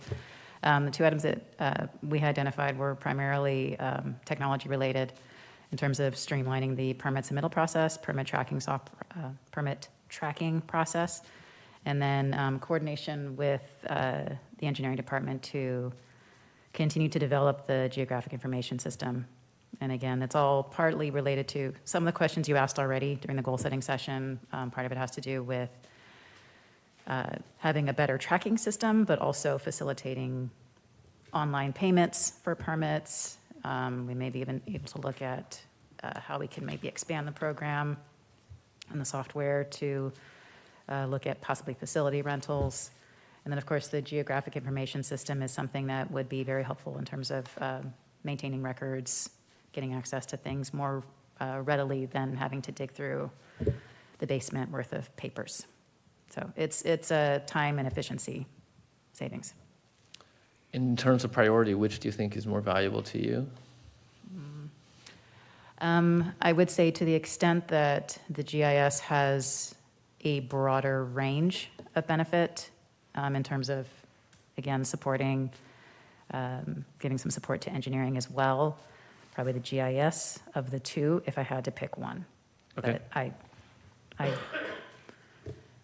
I'm going to And- ask, I'm going to ask for both. And my only question in relation to that is, it says establishment of GIS funded by grants. Are there grants available for helping cover that cost, or? So for the GIS that's being created right now, we are using funds through the Department of Housing and Community Development. So it's already a grant that the city has.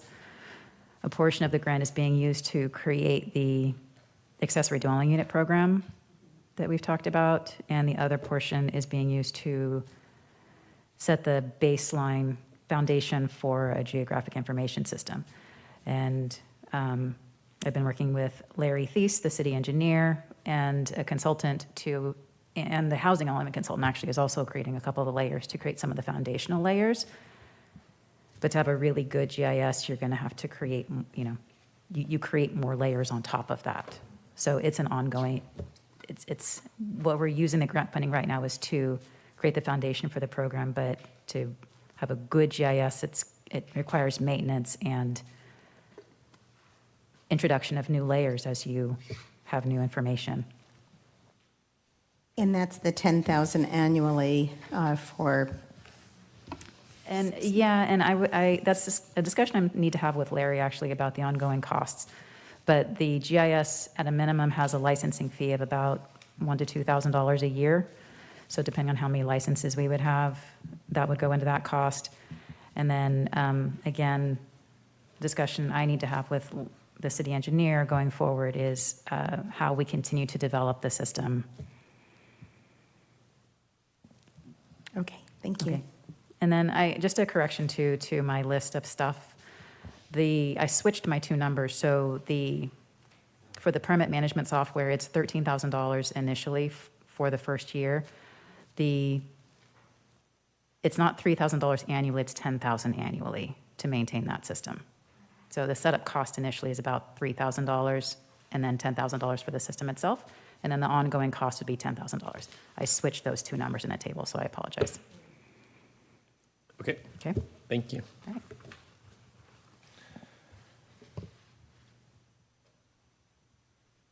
Angeline, you're next. If you had to prioritize, that's the question. Because I think we have a good description of what it is. All right, so actually for the prioritize, I guess my first pick will be the line item number 2 and 3, it kind of goes hand in hand, both of them together. Number 2 item is really we do have the current services that we do pay the outside agency on the recurring fees, and then those the software is not really user-friendly at the moment, and it costs a lot to really maintain it on the annual basis, and also it requires that we have to pay to get, anytime we have a new employee coming on board and get training, there's additional association of cost in there. And then in having that outsourcing services, we still do a lot of the works in-house as well too, so I didn't really think that it was really benefit for us to continue with paying the recurring fees, but instead we can actually build a better interactive website, enhance our current website to build the built into the database to handle all the in-traffic flows ourselves, more or less an automatic process, including the accepting the payments for the business license, the renewals on an annual basis, as well as the rental facility. So right now, the rental facility, the website and our staffs are handling it. Everything is really the manual, and there are a lot of them that we have to follow through with the person who's making a reservation, asking for the payments, and there's a lot of timing and the time that spends on our staffs, which is already had a very limited staff to begin with. So we like to kind of more so in automated systems that it's kind of reduced the recurring fees in our cities, as well as having the one-time really spending one-time fees to really generate, and then hopefully that will help with our staffs free up some of their times to do a little bit more additional, more effective and efficiency in their conducting the business. And that actually goes, the number 3 item is, in order for us to have to really sound the system, the self-servicing, the website, we do need to have upgrade our network capability, and also some of those added features add on to make sure it's reliable, services that we can continuously provide it to the public, and work with our internal, as a staffs and working with it. Because ultimately, I would like to have all those the self-service portal that comes in and actually have it automatically transfer into our financial systems. That will really minimize and also reduce the human errors as well too, and then no follow-up through. So I think I would say that would be my first choice, and then that would be my higher on the priorities. And then can I just ask a quick question? And this could be to anyone. Where did the amounts come from for all of these? Not just Angeline's, but are these guesses? Are these high-end? Are these median amounts for how much it costs to implement any of the things that the staff is asking for? So these are all estimates that each of the department heads, the staff leaders of the departments came up with. So I expect that they put some sort of research into them, and they are estimates, they're not exact quotes, but I think they're probably in the ballpark. Okay, and so if we're talking about updating any technology, because clearly technology has come through in the first 2 people, and I think everybody up here on the dais knows technology is lacking and needs to be fixed. So, staff, hello. Did you guys get multiple bids when you guys were doing your research? Did you go to your regular sources? I'm just curious what your sources for your estimates were. Anybody? Thank you. Since I've already gone first, I'll go first again. So for the GIS, that's something that, again, is coordinating with the city engineer, who has a contractor that he has used previously, so I would ask him to weigh in on that. The permit management software is no formal bids, like no formal RFP, but I have gotten cold calls from vendors who have given me rough estimates, so. Thank you.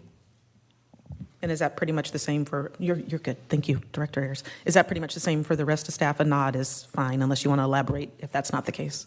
Yes, for my portion of it is, I didn't really have, this is based on the industry average, what it takes to build the interactive website, and then what it costs to upgrade the system to work with those, updated, the database and the interactive, self-service portal. Okay, thank you. And then is Apex Technology doing any of this work already for us, or they're on a separate? So Apex is our IT support, so this is above and beyond what they're doing currently. Thank you. So I just gotta say, for building a self-service portal like that, is this, just to clarify, is this like something that we would host, we would build and then maintain on an ongoing basis? Is that what is described here for this one? Because it sounds like what Director Ayers was saying was more of a product with ongoing license costs and whatnot, and this sounds like it's more like a homegrown thing that we would build. Do I have that right? Because, I mean, just taking payment compliance is like really expensive. Right, so we currently do have a merchant services. It's a matter of expanding their merchant services to really add on to that, built onto the website to accept the additional payments, so that will be something. So we're not going to be creating a brand new, the merchant service to add on. Okay, so we're going to continue outsourcing merchant services, because that's like a very specialized field. Okay. Okay. That number seems a little low to me, but I don't know. All right, thank you. That's helpful. Jim, did you want to share your priorities?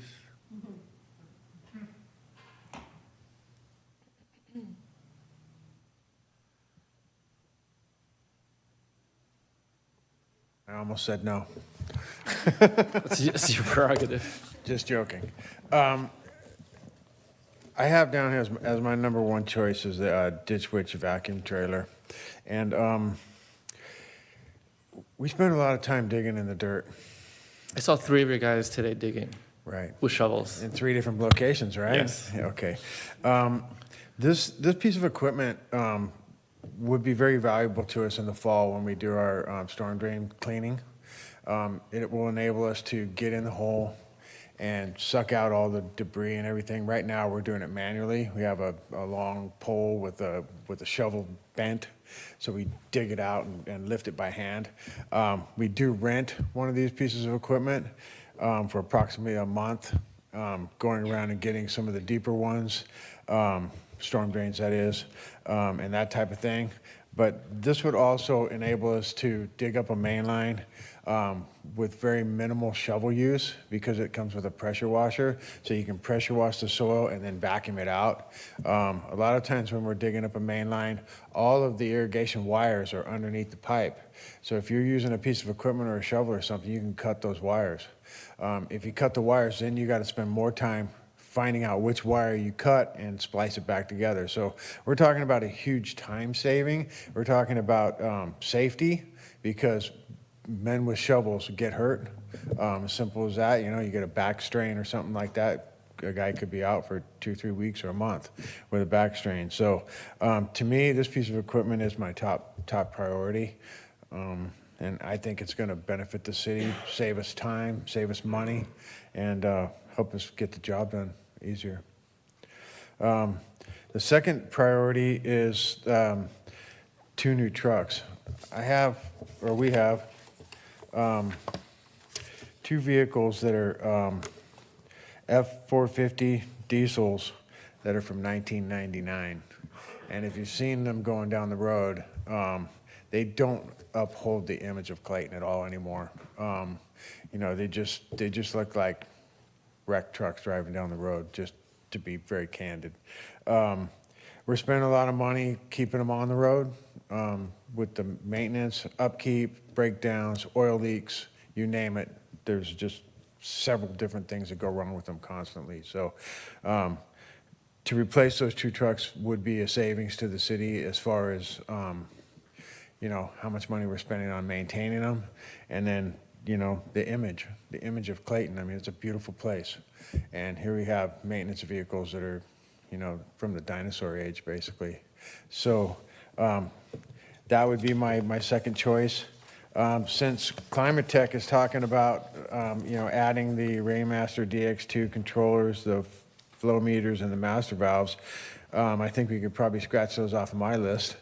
And one other thing I wanted to mention about that too is that we can install those flow meters and master valves all through the city. And it's not just the park that has mainline brakes. I mean, you saw us working out there today on mainline brakes. So anytime the irrigation controller or the master valve and flow sensor sense that we're wasting water, shuts it off, okay? And then sends a message to the computer in my office that says, hey, you've got a problem. Then we go out and take care of it. So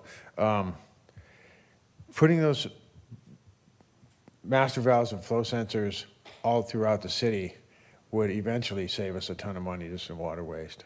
So that's something to keep in mind for later. We have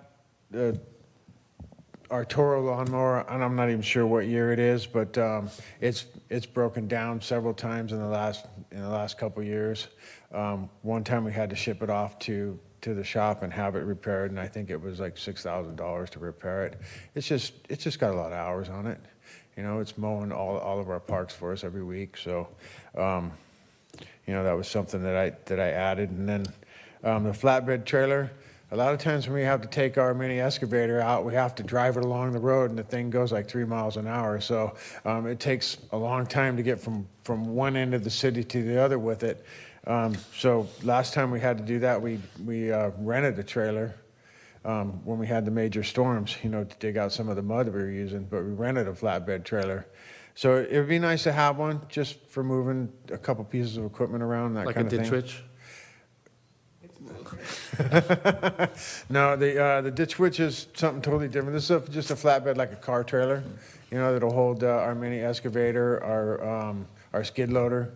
You know, when we need to move it from one end of town to the other, instead of driving them on the road, you know, we can get them there in 20 minutes instead of an hour and a half. So that's basically my list. Thank you. Thank you for your time. Wait, I have a quick question before you go, please. When you mentioned that you currently rent each fall the Ditch Witch, how much is that rental costing you each fall? It depends on how long we keep it, but I believe last year it was about $3,500. Okay. Okay, thank you. Yeah.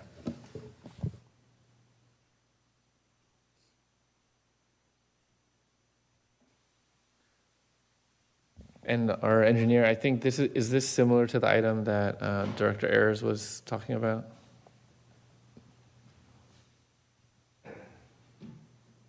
Good evening. Yes, generally speaking, I think engineering's in alignment with community development on the sort of priorities that we would see beneficial for our department, in particular the GIS and the permit systems, which we both probably utilize the most. Regarding the GIS, I would just add a few other elements. You know, there's the general cost of operating the program, and you know that's the licensing fees and that sort of stuff. But it's just scalable. It's really how much data you want to go collect.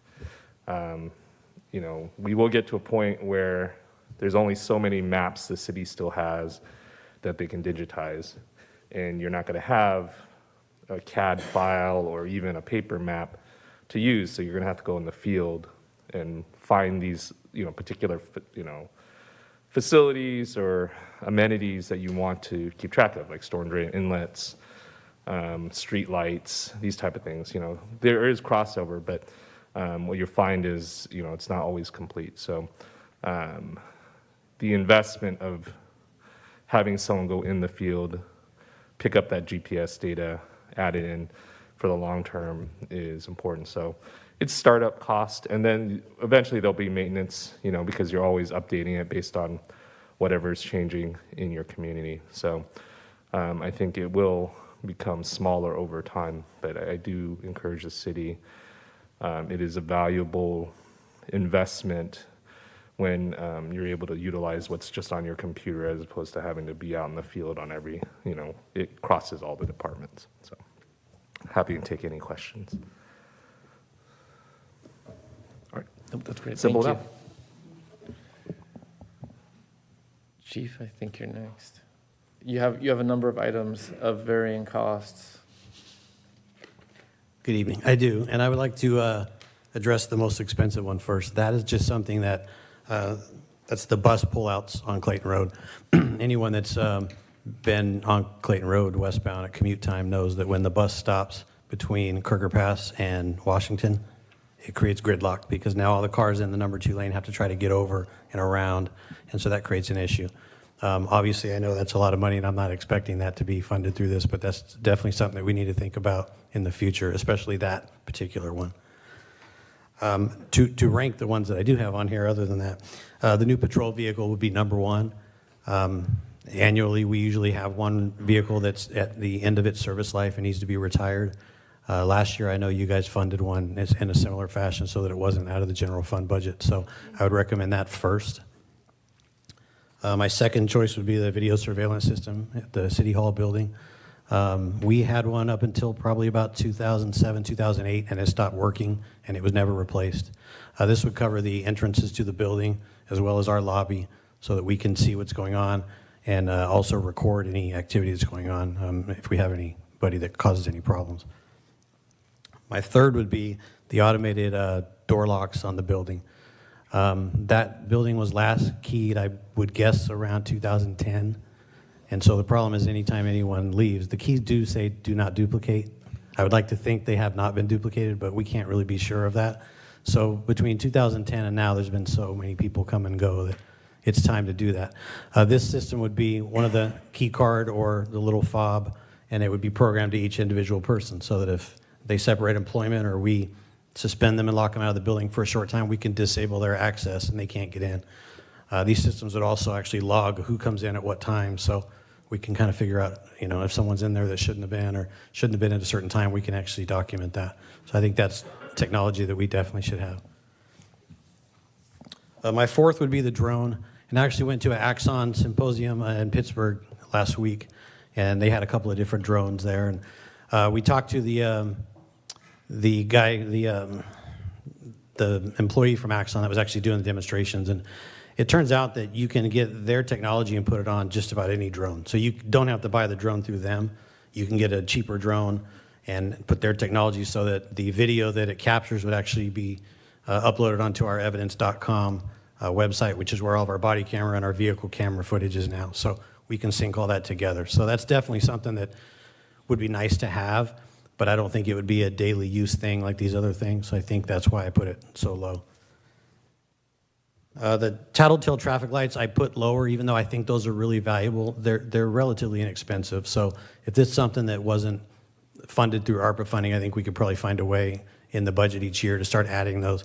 And for anyone that's not familiar with those, if you ever drive around another city and you see a little blue light behind the signal and you wonder what the heck that is, it basically tells you when the light is red on the other side of that. So if an officer's working traffic at a stoplight and he's behind the lights where he can't see the actual red, yellow, green, this little blue light lets him know when the light is red. So if the blue light comes on and somebody goes through, you know that they actually ran the red light.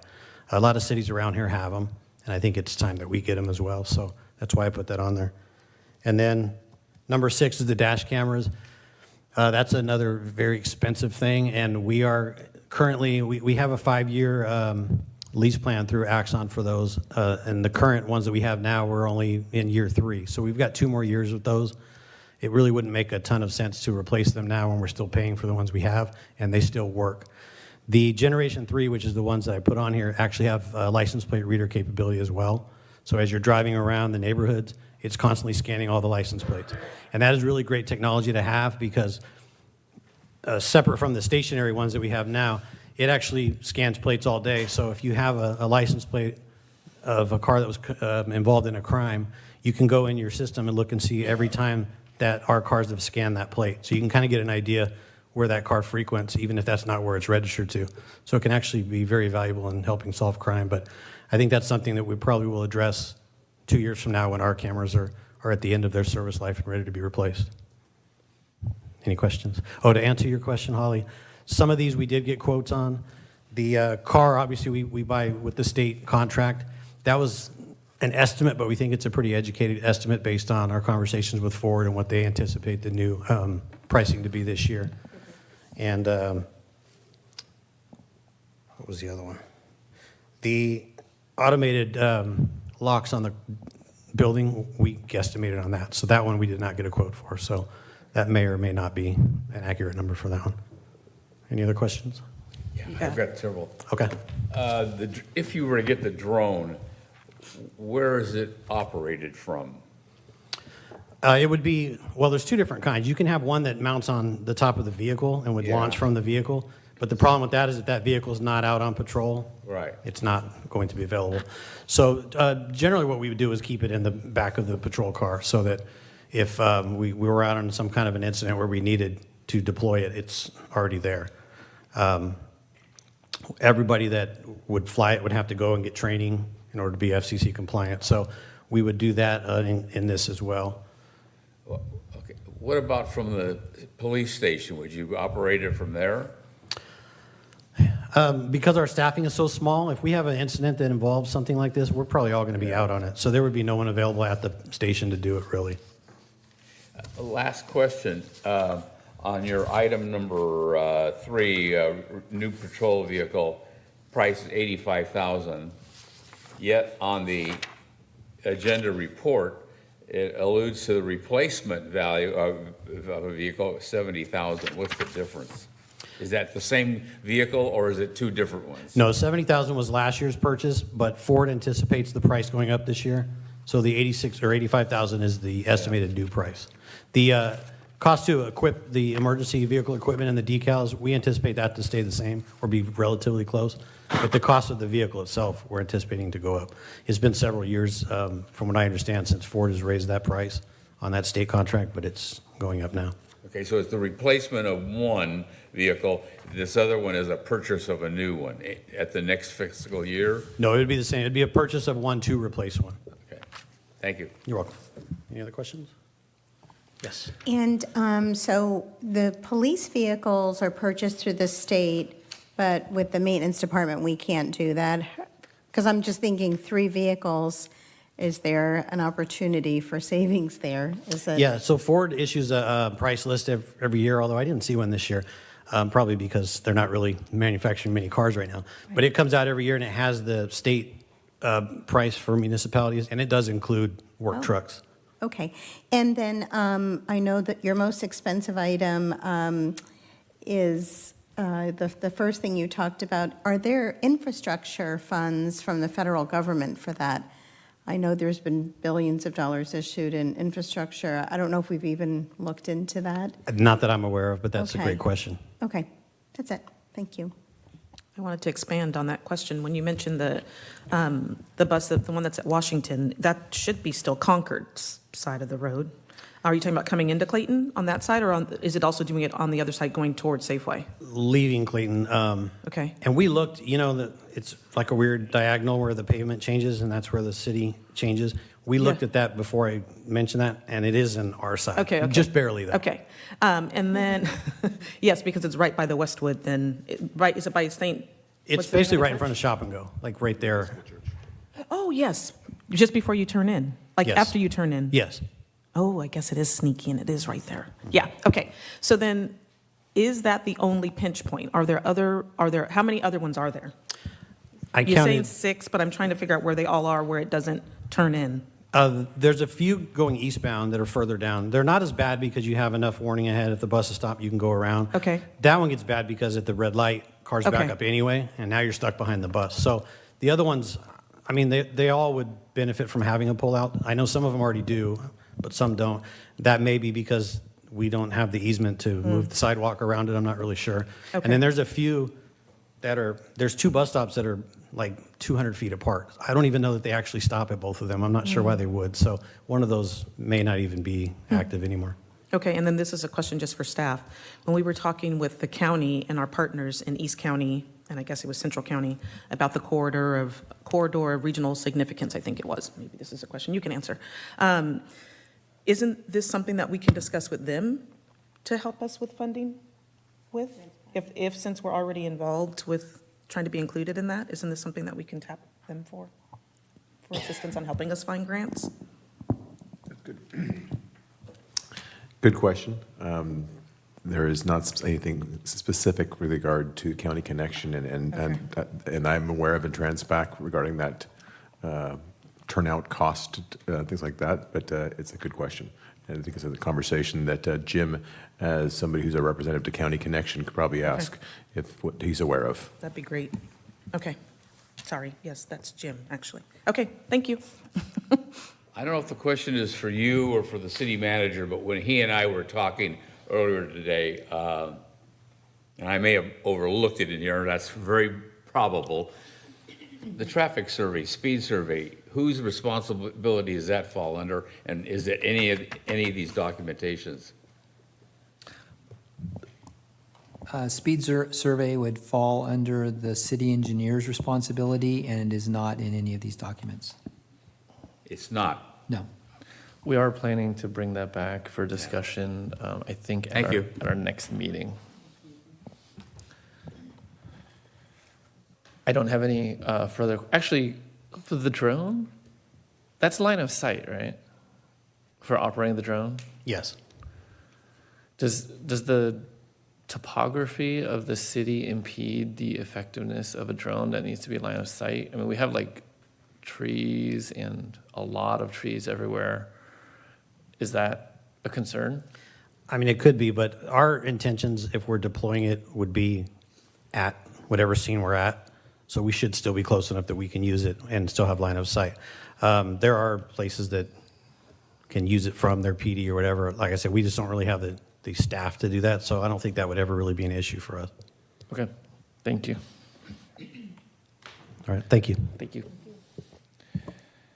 All right, let's see here. So I think I'm next. prioritization. All of it. No, I'm totally kidding.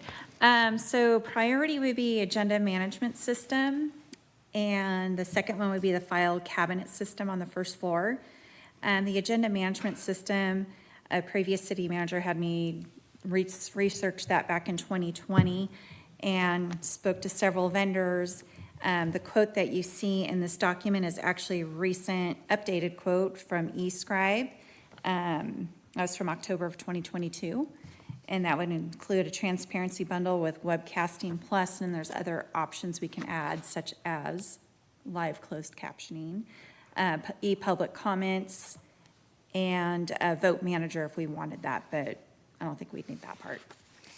So does that supplant or overlap with our current, like, I didn't know about the casting, so does it overlap what we're already engaged with? I don't think so. I would have to double check. But with the agenda management system, your product of your agenda packet would look uniform. Other people could use it as well, such as the Planning Commission or any other committees, Budget Audit Committee, TLC. Other people could use that program to create their staff reports, their resolutions, ordinances. So you'd have a better looking product.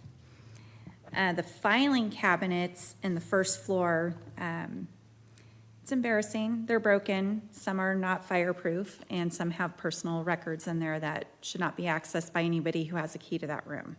So that would be my second big one, to have that one updated. The quote I have is from 2021, and I did reach out to the vendor, but had not received an updated quote. So I estimate that quote to be about $26,000. Okay.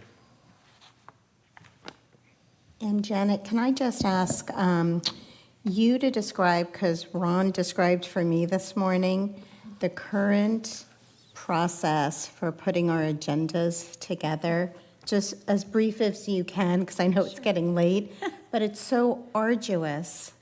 It is. So staff is preparing staff reports, resolutions. They're emailing it to the city manager for review.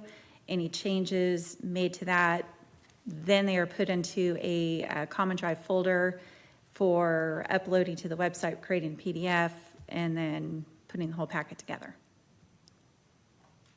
And so the agenda management system would alleviate, again, more staff time, make It would be centralized for sure. Centralized. Yep. Thank you. Mhm.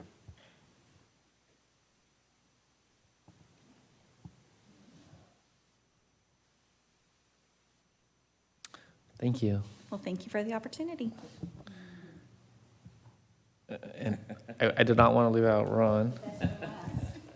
This will be quick. So I agree with the GIS system is important. I think it would benefit all the departments in the city, so I think it'd be the most useful, spread over everybody. So I put that as number one.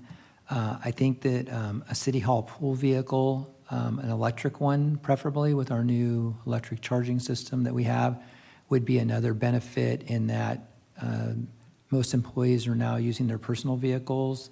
Our new code enforcement position will be out doing code enforcement inspections. They'll be using their own personal vehicle. And so I think that it would be a benefit to the organization to have a car that all of City Hall would be able to utilize. So I would put that as my number two. I think a salary survey would be a good thing for us to look into pursuing to as we're doing our budget, as we're trying to do our best to attract and retain our employees, and also as we're talking about potentially adding more employees. I think it would be important to identify where we are in the market in relationship to what target cities the city council would like to compare us to, and it would be a wage and compensation study. So it wouldn't just be like looking up salaries straight away, but it would be determining how our total compensation package would compare with other agencies in similar positions. And then from there, they're just bigger items things. A PR and marketing firm, there was one when I first got here as Raina was leaving and I was coming on board that I didn't necessarily see as adding a huge amount of value for the cost of it currently, but I think it's something that we could potentially look into in the future. And it would cover things such as our social media platform that could be more robust and things like that. So that's an area, although to hire a good one is pretty expensive, so it's not an inexpensive investment. And I think it would be important to determine what would be the overall benefit, because the goal is always to do the best job we can at reaching the community with information. And so that would be part of that. The generator at City Hall was mentioned. That's getting older. It's an old diesel generator. I think that could possibly be a phase 3 of the Climatech project if council chose to do that. But since the police station is located there, I believe Hoyer Hall's our emergency operations center in the event of an emergency, but it doesn't have a generator at all. So I was thinking that at least get the facility where our police are located and that has a current generator, get that upgraded first, and then it's a much bigger project to do something here at Hoyer Hall.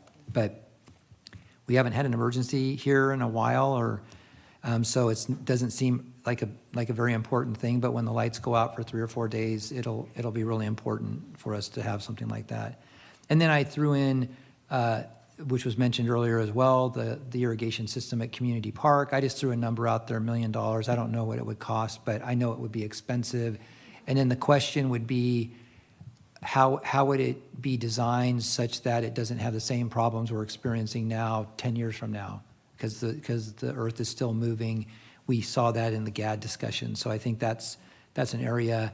And then I just know the poor Keller house is sitting there falling down, and it would be really nice to fix that building up. I know that it's not something that's reasonable to expect in our current budget situation, or maybe ever, but I just threw that on as 20 years ago, we did a study here, and the estimate, I think, was $2 million at that time.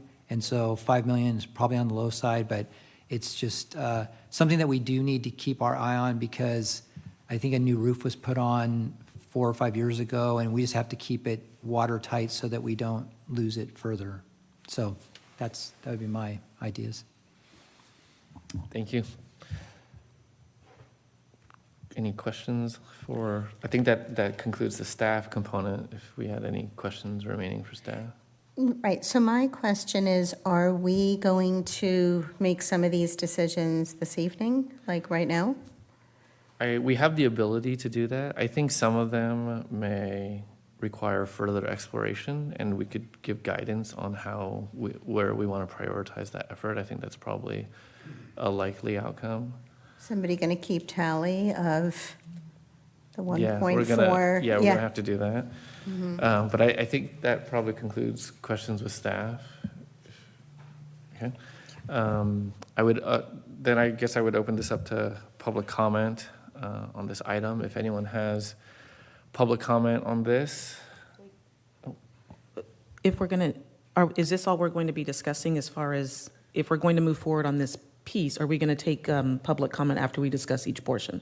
Because I think we were trying to, this calendar item is about, not calendar item, agenda item is about the ARPA funding and direction for staff. So if we're going to be discussing whether or not we want to do something more for the community, et cetera, I know that we are going to discuss it, but if I have other questions for staff on pieces of that, shouldn't we ask now? We could ask now, Okay. or we could always ask questions at any time, pretty much.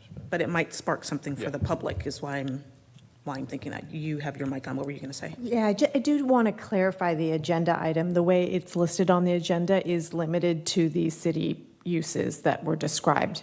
So if the council wants to talk about utilizing ARPA funds for more private purposes, I think that would be something you could bring back as a future agenda item. But as you can see, it was described specifically related to, I'm getting the exact agenda description. I see it, excuse me, approved funding energy- appropriation for energy ARPA, cost yeah. savings, efficiency measures, and asset replacements, which is Okay. all city funded. But of course, if you want to bring back a future agenda item, a more general use of ARPA funds, particularly for private uses that have been discussed in public comment, that can be done in the future. Okay, so that's different than I was thinking. I'm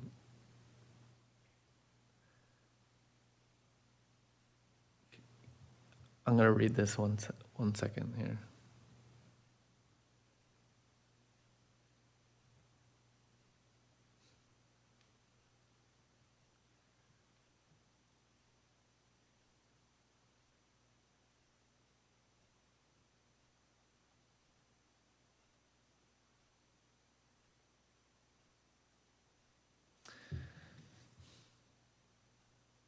So are you saying that we are limited in our ability to discuss private uses as well, even though we mentioned that in the background of the agenda item? Correct, because the agenda description is limited to energy cost savings and efficiency measures and asset replacements.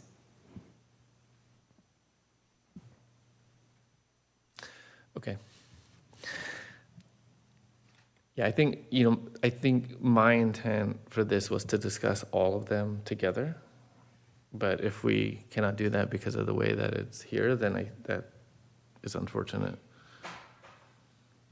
All right, so I have a question. So are we saying that we can discuss that portion of climate tech and some of the staff resources, but we just can't talk about more Clayton Cares ARPA funds to businesses? Correct. I think that is what we are being told. Exactly. But we could still set some funding aside to discuss that at a later. It's like talking about it in the negative space.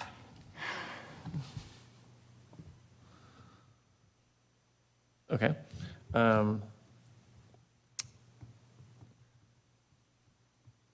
Well, then I would open this item up for public comment right now.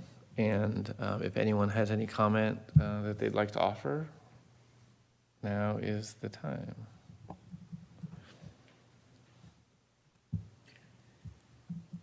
Mayor Juan, I have one hand raised. I'm going to assume this is still Larry.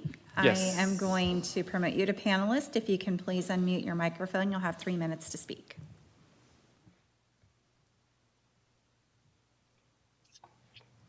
Hey, good evening, guys. I'm sorry this is taking so long.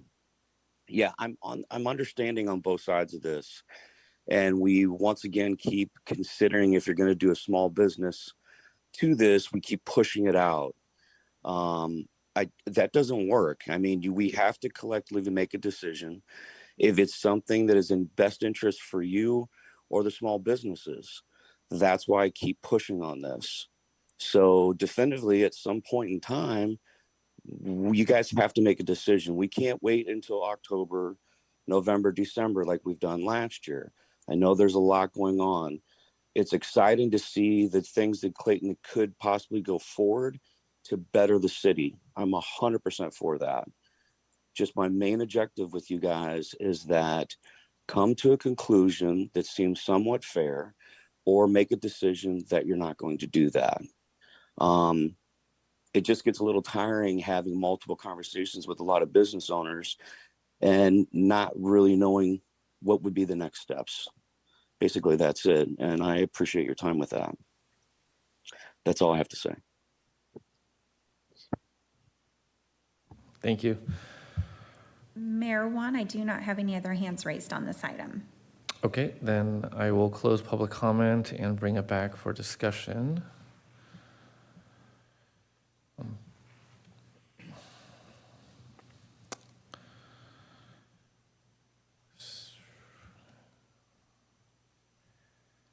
I'm just trying to think about how to frame this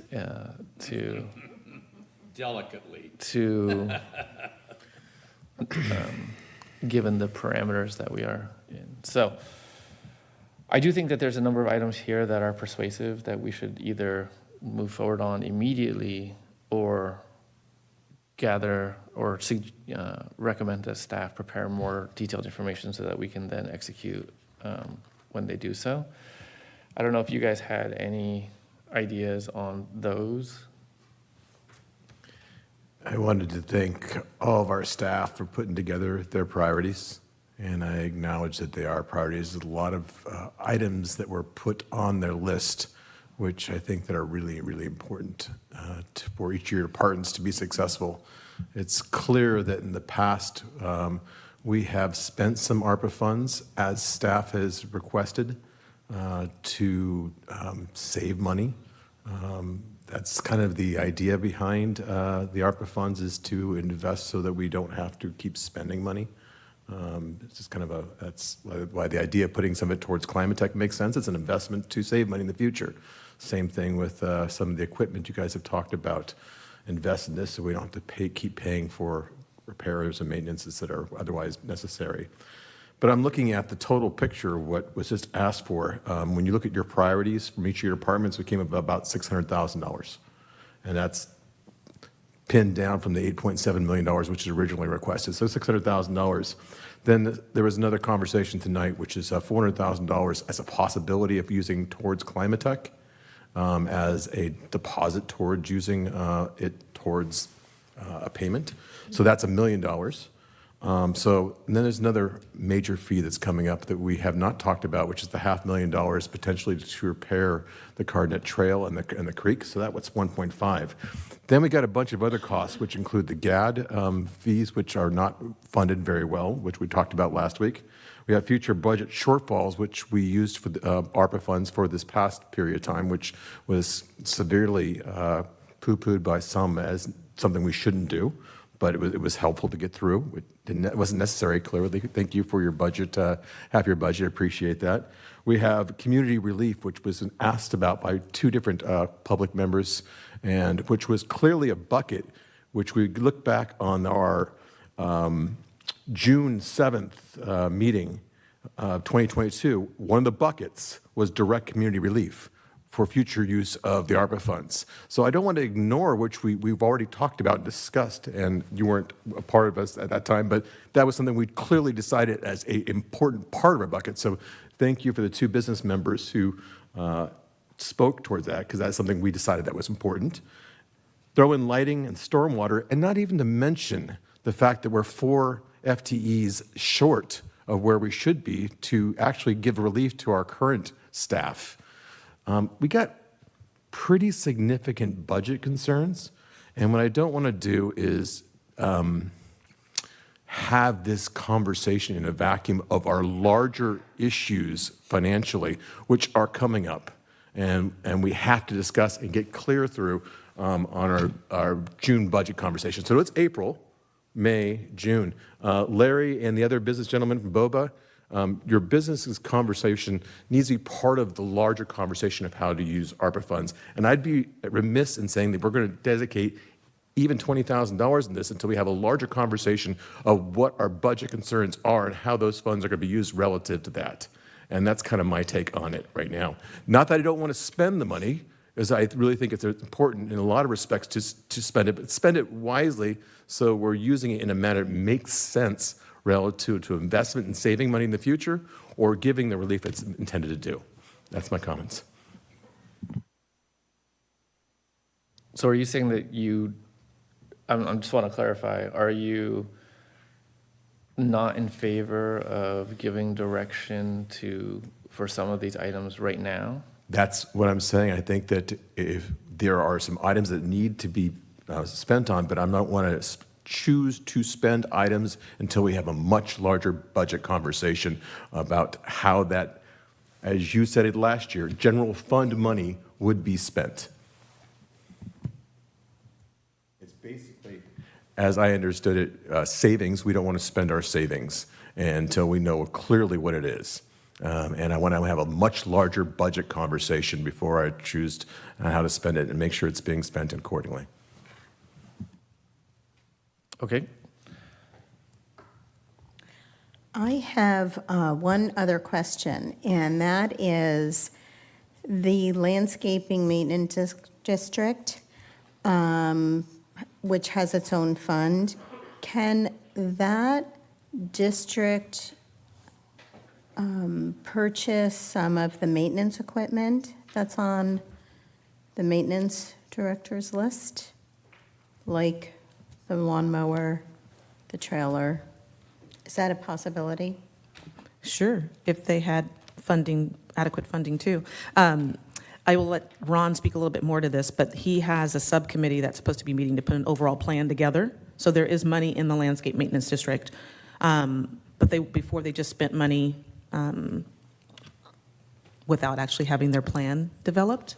They actually wanted to figure out exactly what Peter just now said. Look at our overall arching goals and what has to be done across the city and figure out how we're going to actually put that together. And so, Ron, do you want to speak on when you guys will be meeting? I know that we're going to have a representative from the TLC, the president, come and speak to us to give all of us an update.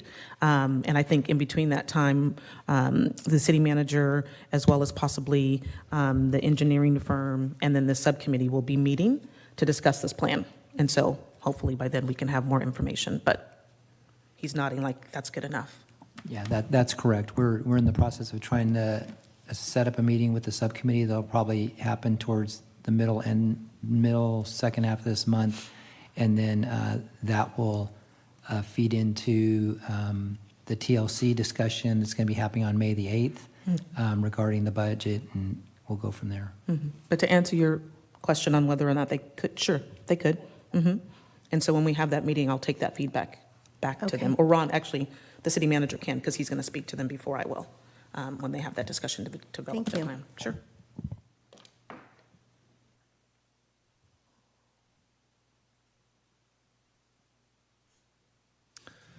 Yeah, I guess I just, I have another question for you as well. So when you talk about a larger financial discussion, like what does that, I'd like to get an understanding of what your idea is there. Awesome. I mean, we've been listening now to some of our shortfalls. I mean, both from staffing, from creek repair to lighting. We've been talking about our shortfalls for quite a while. And what I want to have happen as part of our future 2 months of conversation before we're passing our 23-24 budget, I want to know what our real total needs are. I don't think I've seen what are our total needs, including funding of staff, what that might be. I think we have put it in a narrative. We got a lot of little things that we got to do before we actually start spending money on bigger things. I mean, we need to know what the total amount is before we prioritize where to spend the money. That's the thing. I want the full list so I can see what is important. I'm not saying that the drone isn't important. As a matter of fact, I love the idea of having that as a toy for you guys, and especially when somebody goes missing, I mean, having that available. But is that more important than some of the other things that we have to talk about? I want to see the full picture, what our financial liabilities are, and then choose how to spend it. So we can actually look at the punch list and take the full list rather than just a couple from here and there. I want to see everything, and let's have it. And that, quite frankly, would be a great conversation as the second part of our goal setting session, which we haven't done yet. And I'd love to sit down with y'all and have that big spreadsheet and say, okay, let's choose what is our first priority, what is our second priority, what is our third priority, and if that, where's that funding coming from? Is that coming from our general fund, which we know is going to happen next year, or is it going to come, hey, we have these ARPA funds, and is this relevant towards the ARPA funds and what we had in our previous conversation last year relative to business relief or investment towards saving money in the future? These are the things we had talked about, and that's why I want to have a larger budget conversation. So I'm just trying to envision what that would be then. Does that take place with our annual budget discussion, or are you thinking something different than that? I think that in the idea of goal setting, choosing what is our priority as a council, this fits beautifully of what are our priorities of spending money. And I don't want to just spend the ARPA funds without actually being conscious about what is the biggest priorities. I appreciate your wish lists, and I know that they're going to make you more efficient, and I love that. But are there bigger things we're missing that if we're not talking about it? I mean, because we had talked about using $500,000 for creek repair. If we don't get FEMA funding to do that, where is that going to come from? That's going to come from ARPA funds, right? Or are we going to choose to take it directly out of our reserve?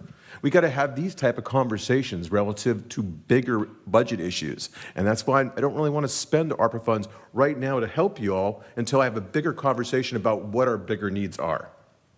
That's the concept behind it. Well, and I will tell you that I do think if we're gearing up for goal setting part 2, which we do need to have, I do think it would behoove us to wait until our new city manager starts. I don't think that should be a discussion to not have with that person, including a larger discussion about the budget. So it's baptism by fire. I love it. What's that? It's baptism by fire because he's going to have 30 days. Basically, 30 days. Maybe. But I mean, I think these are important conversations to have between all of us. And again, I'm not the money's there to be used and to be used as thoughtfully as possible, but it's in a larger conversation, not specifically for what the staff needs, but also what else we might need. But isn't that the same decision that we made in the prior year as well? We utilized ARPA funding in a targeted way for specific items. That's what we chose to do. And I think we did that in the same context of information that we had now. There was the situation hasn't really changed, and we were able to make those decisions in the past. And so I guess I'm just kind of trying to reconcile that with not wanting to make any decision, even if it's, let's say, incrementally smaller in nature, that would have, we know, a direct and immediate benefit to, both efficiency and just bringing us up to speed, which I know has been a goal for everyone. So I guess I'm not quite sure why it would need to be. It seems like the expression that comes to mind is, perfect being the enemy of the good. Like, if we know this is good, I don't necessarily know why we would not do something if we know that it's a good action, waiting for the perfect action. So I hear what you're saying, but we had a $600,000 ask tonight from people who said, okay, let's do these are my priorities. And I totaled up, there's $600,000 in priorities from the staff. I want this, and I want this. 600,000, and you throw in 400,000 for climate tech, and you throw a $500,000 creek repairs. We're already out of ARPA money. So I'm just acknowledging that. Let's have a conversation about the bigger picture. And now, if there is something specific that you think that let's spend $50,000 on this because it's going to have the massive immediate need that we need right now. I'm open for that conversation, but let's also acknowledge the big picture concepts we have that could blow out the fund immediately. That we may need that 20,000 you want to spend right now. So I'm just being aware that there's other things that there's some big ticket items here. Yeah, and I get that. I don't think that will ever not be the case, though. Like, there will never be a time where where we would not be able to say, well, there's also these other things. And so that would lead to some kind of paralysis where you're not able to make choices. Because no matter what, we're going to have finite resources and an unlimited needs, right? So you're going to have to always make decisions with the knowledge that there may be something else. There may be something better. So that, I guess I'm not. Please do. I think what I might hear him saying is, although we know that we can't do everything clearly because it's over $8 million on what it equals, and we're going to have to make some hard decisions. I mean, $5 million of that's Keller House, so that's not really. Sure. Okay, so we're back down to 3. It's still over what we have. The difference is, if we don't know, if we're not discussing all of the other things, for example, the creek repairs, if the LMD can't do that and we don't get the funding from FEMA or Cal OES, we should fix that, or else we're going to have to shut the trail, which everyone would lose their minds over. But that'd be a decision we'd have to make. We're not even talking about that right now. And so I think what I hear him saying is, until we're talking about everything in totality and have a full picture of everything, just like the spreadsheet is, as much as I would like for us to wait until the city manager is on board, I think that that's waiting a little bit too long, because we know that we're trying to finish this before we get into our budget discussions. I think it dovetails together. And when we made the decisions last year for allocating ARPA funds it was part of our budget. It was part of our budget discussion. And that's not necessarily what we're, I guess what we're doing now. And that's why I was asking, is what you are envisioning our budget discussion? Because that's how we've done it in the past. Or is it something different? And you're saying that it's something different. I think part of it is we had already completed a goal-setting session where we prioritized all the things we wanted to get done. And then if the staff's ask or what we allocated from ARPA wasn't part of that discussion, at least it happened after that. We haven't even finished what are we prioritizing this year? We haven't finished that. We just have a list of people were throwing things out, and then we did have the information from staff that they've given us again. But we've not prioritized one thing as a council yet. That's true. Yeah, I think we were, the idea of to have that discussion with whoever joins us as our permanent city manager. But, given the timing, it will almost certainly not happen before we have to make, I think that staff is already working on the budget. And so it's not like that waits. So that's happening already. So if we don't have that discussion now, the budget process will move forward regardless. Mm-hmm. So I guess the idea of tabling for something else, it's unlikely that will come back before action needs to be taken on the budget itself. Can I make a suggestion really quickly? I hear both of y'all, but can I add one more thing to consider? Is we already know that we have the topic that we're not supposed to discuss this evening. You're welcome, Mala. Voldemort. So keep that in the back of your mind. And we heard from several staff that they need technology and they need equipment. And so to me, I would designate buckets for the ARPA funding. Also knowing that we also have another bucket, a fourth one, that is additional city issues that we need to address. And I would allocate that way. That's my own preference. So that we aren't necessarily, I guess we can go even further with the bucket for technology and say, okay, we know that these are the only technology things that staff asked for, we can give it, and it totals 120 grand. I just made that up. And that's something that they can do. But taking, or even allocating a third of the ARPA funds that we currently have and saying that we need to figure out the rest. I am not comfortable tonight deciding on all of that without us looking at all of the different buckets. And we can't talk about one of them. I guess what I would like to do is provide direction to staff on which items are most likely to move forward.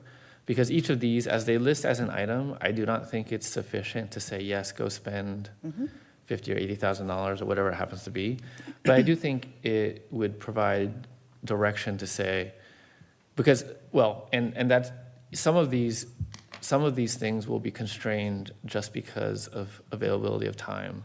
Like implementation will take effort, will take time and money. And if staff is working on other things, they're not going to be able to do all the things at once. But I do think it would be useful to say, I'm going to use the first item as an example. Permit management is, we find this valuable. Please explore what it would take to do this. Put together a plan that says, here's where we are now, here's how long it would take, here's the cost, and have an actual proposal rather than estimate, so that we can then, at a later time, when we have this discussion, it is packaged in a way that we can say, yes, please proceed. I don't think I would say that now, just based on, you know, a clear but brief description with a number. I would say that sounds like something we should explore. I'm going to use a drone for a moment, but if we say, I don't like drones, then I would tell you, please don't pursue drones, but look at these other things, and that will help give staff direction on the time that they should spend in crafting an actual proposal that then we could like say yes to. That's where I want to go with this, just because I want to give feedback so that they know what we are interested in,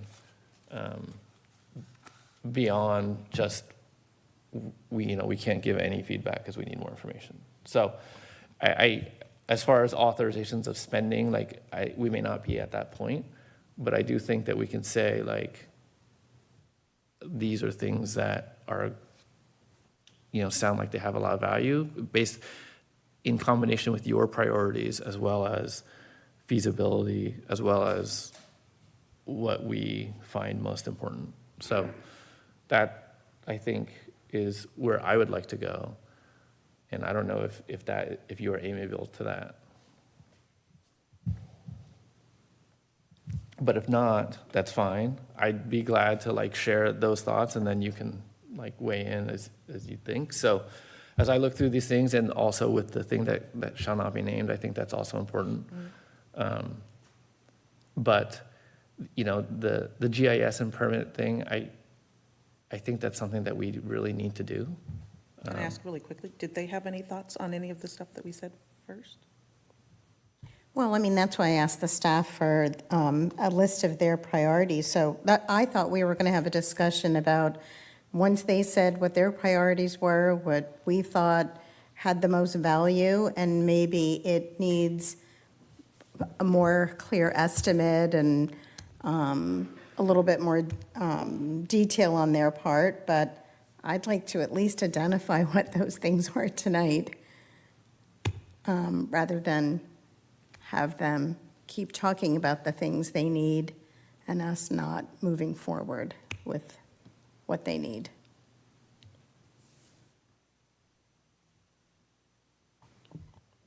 And I really appreciate that they have. I mean, I've actually got each item labeled in priority, and this helped this conversation tonight, and you're telling me what your priorities were so I can label it accordingly, helped a lot.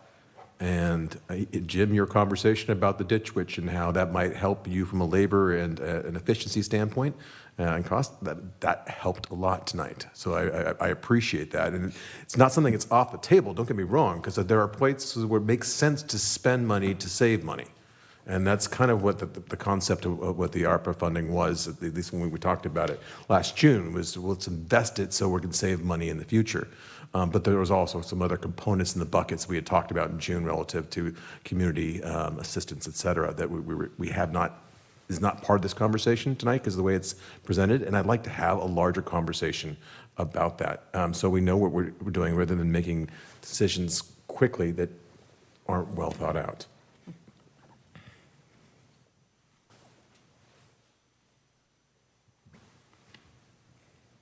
About the vice mayor?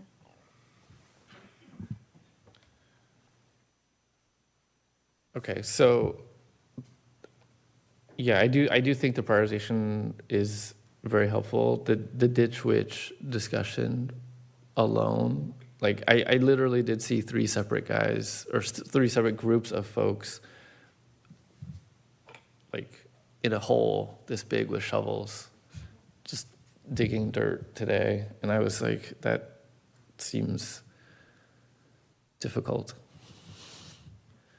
But I mean, for some of these, I definitely think that I would like staff to prepare a more robust analysis of what they're suggesting here as relates to some of these items, specifically the permit management software and the GIS. The permit management to me is like very similar to the self-service portal for business license and facility rental. I know that we spend an inordinate amount of time managing that in the way that we do it now. And so those things I think are very valuable. Obviously, based on my last comment, the ditch witch, I don't think there's much of a proposal that we need for that because it's a set product with a fixed price.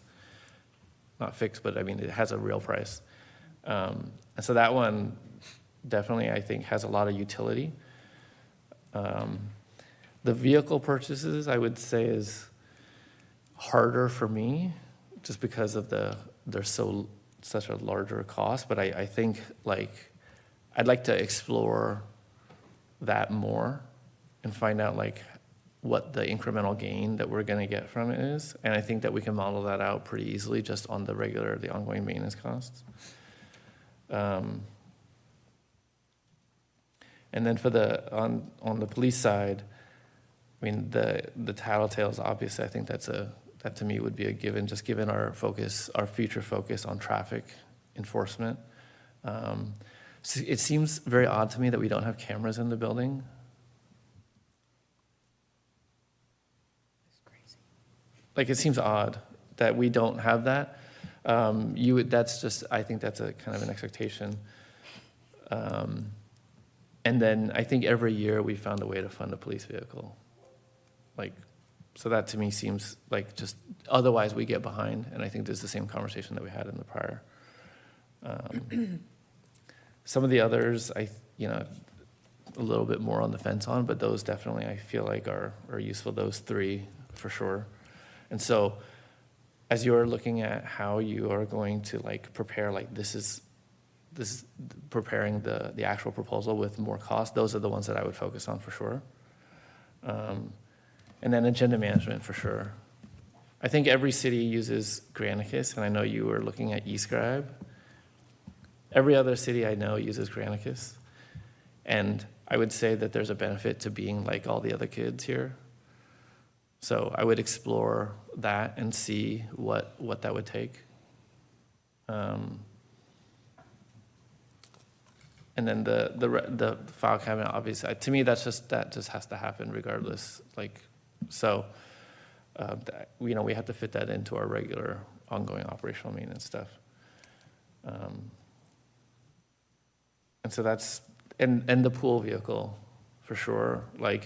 I think you and I had talked, I think we can probably get a low cost vehicle that the cost of a lease would probably be less than the cost of what we're paying people to use their vehicles right now. So that's kind of those are the things that really stand out to me. I'm not saying go buy all of these things right now, but I am saying that as we put together these proposals and we incorporate it into the rest of what we're discussing, I think those are very viable on all of those things. And did you include the finance? The permitting stuff, the item 2 and item 2 on the thing was what I was focusing on. But I don't know that's where the more detailed thing needs to come back, because if number 2 is interdependent with number 3, I'm not clear if that's true or not. So as you think about it, that's how I would focus on.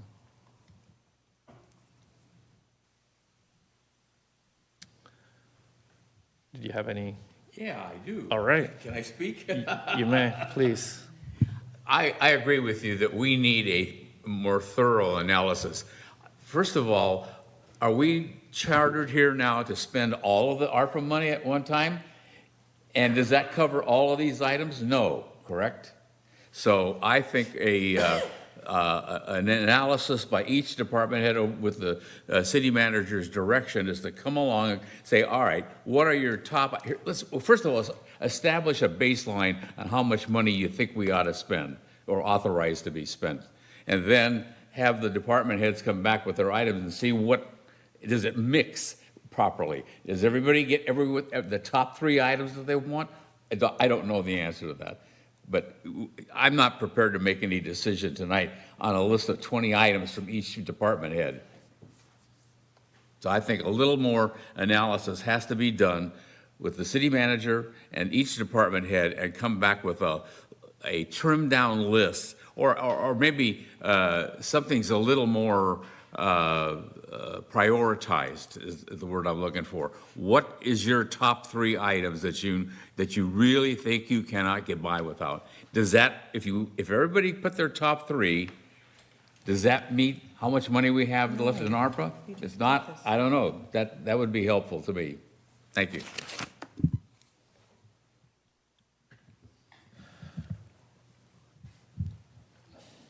Okay, so was there more that anyone wanted to discuss on this at this time?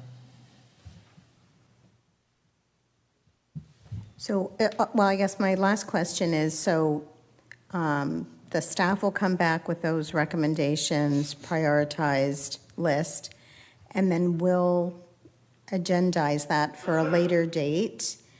And will we then be able to talk about ARPA funds to our business community at that same time? Or we're shelving this for a budget workshop discussion at an even later time? It doesn't seem like it should be that late. No, it doesn't. And I think, I would have liked to have the larger discussion with all of the things at once, but that's how it is. So logistically, I think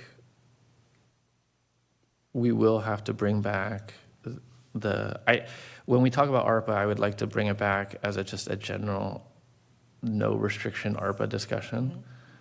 And that way we can do that. But, even then, it's not purely ARPA. I think we use ARPA as a framework to discuss it because it has a fixed parameter of spend.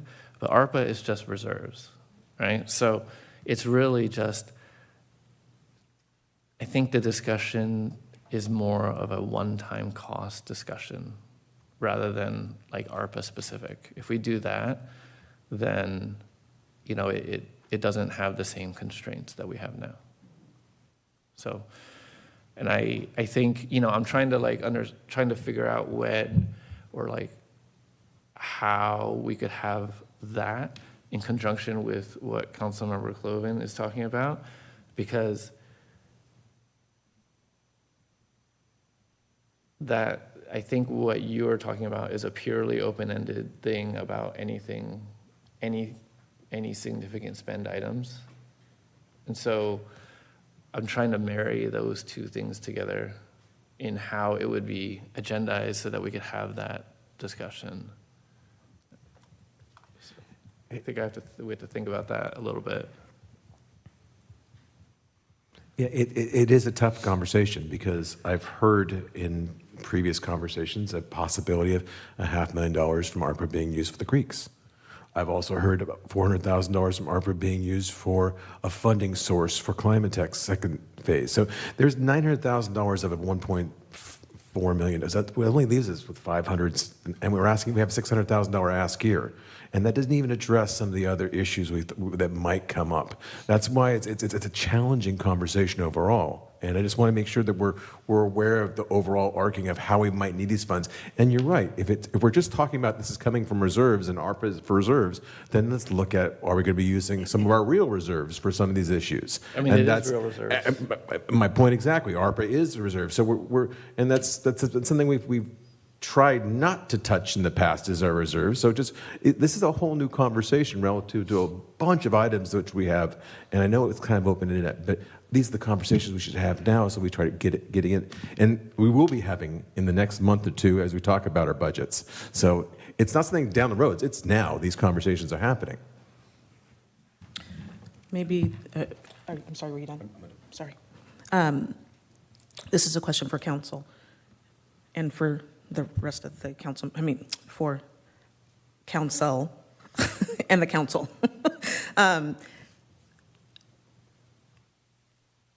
By saying that we're going to be having our next discussion about a one-time funding discussion about how we're going to use these reserves, are we saying that we want to use them only for city-related expenses, one-time funding expenses, or are we leaving the door open for the other discussion as well?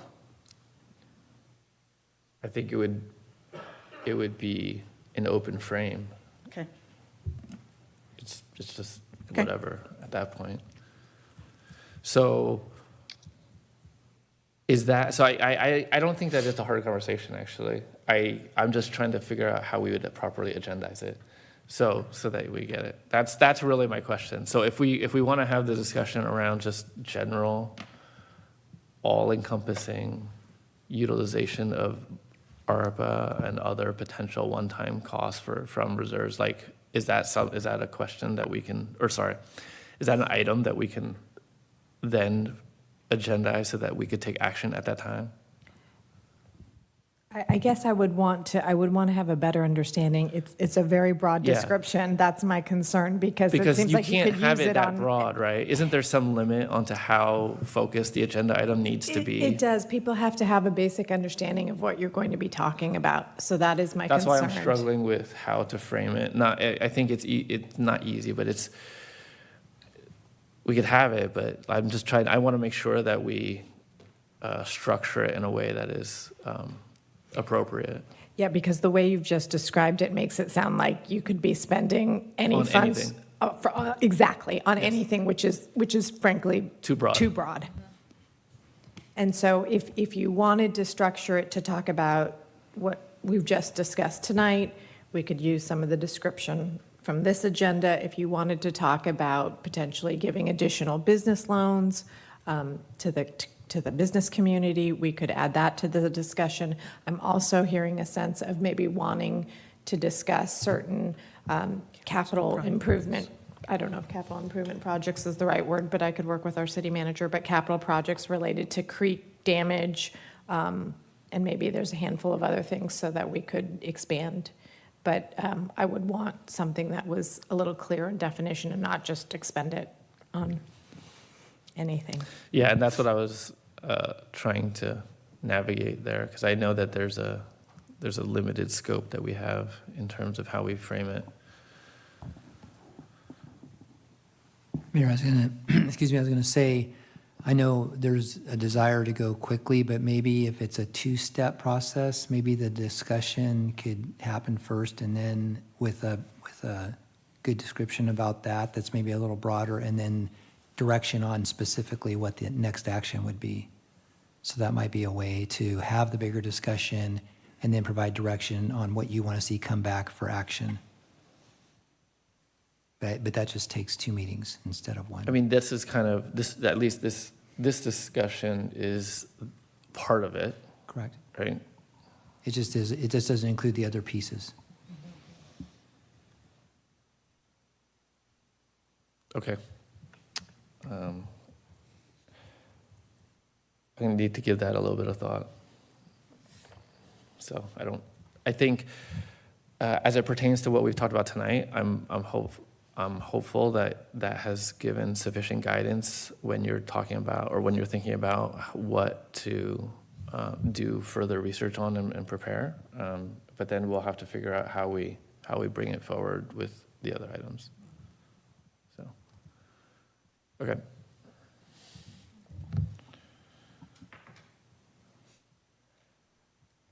Was there any other comments or anything else that anyone would like to share at this time? Okay, then I think there's no action here, but I will close this item and move on to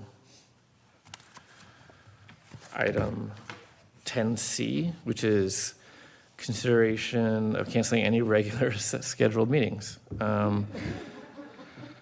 It seems odd that we're talking about this, but typically, I mean, historically, we have canceled the meeting right around 4th of July and the one right around Labor Day. We've talked about meetings at other times just because they're all on the table, but I mean, those ones, as I look at the calendar, do fall on kind of odd dates for council meetings, and I don't know if folks are going to be in town, but I would not deviate from tradition on those if, unless there was some need that we needed to meet on those days. Like, those are the two that I think that we typically do cancel, along with the one right after New Year's, but we're not talking about that one right now. Are you talking about the 4th of July and September 5th? Yes. Okay. So the first Tuesdays of July and September fall right on the holiday-ish, and so sometimes folks are out of town, especially for Labor Day. But that would be my suggestion. And then a regular schedule in August? Yes. Okay. That'd be my suggestion. I don't know if you guys have any other suggestions. Oh, so we're not gonna cancel the August 1st, we're gonna keep it. There's I think there's a we could considered later, canceling. but I Okay. wouldn't do that Yeah, right now. Yeah, okay, that's fine. I concur. So does anyone have questions for staff? Public comment? Does anyone like to comment on this one? Mayor Juan, I do not have any hands raised on this item. Okay, then I will close public comment. Are we okay with? Mayor Juan, one hand just went up. If you'd like to take public comment. Sure. Okay. I was quick, so we can do that.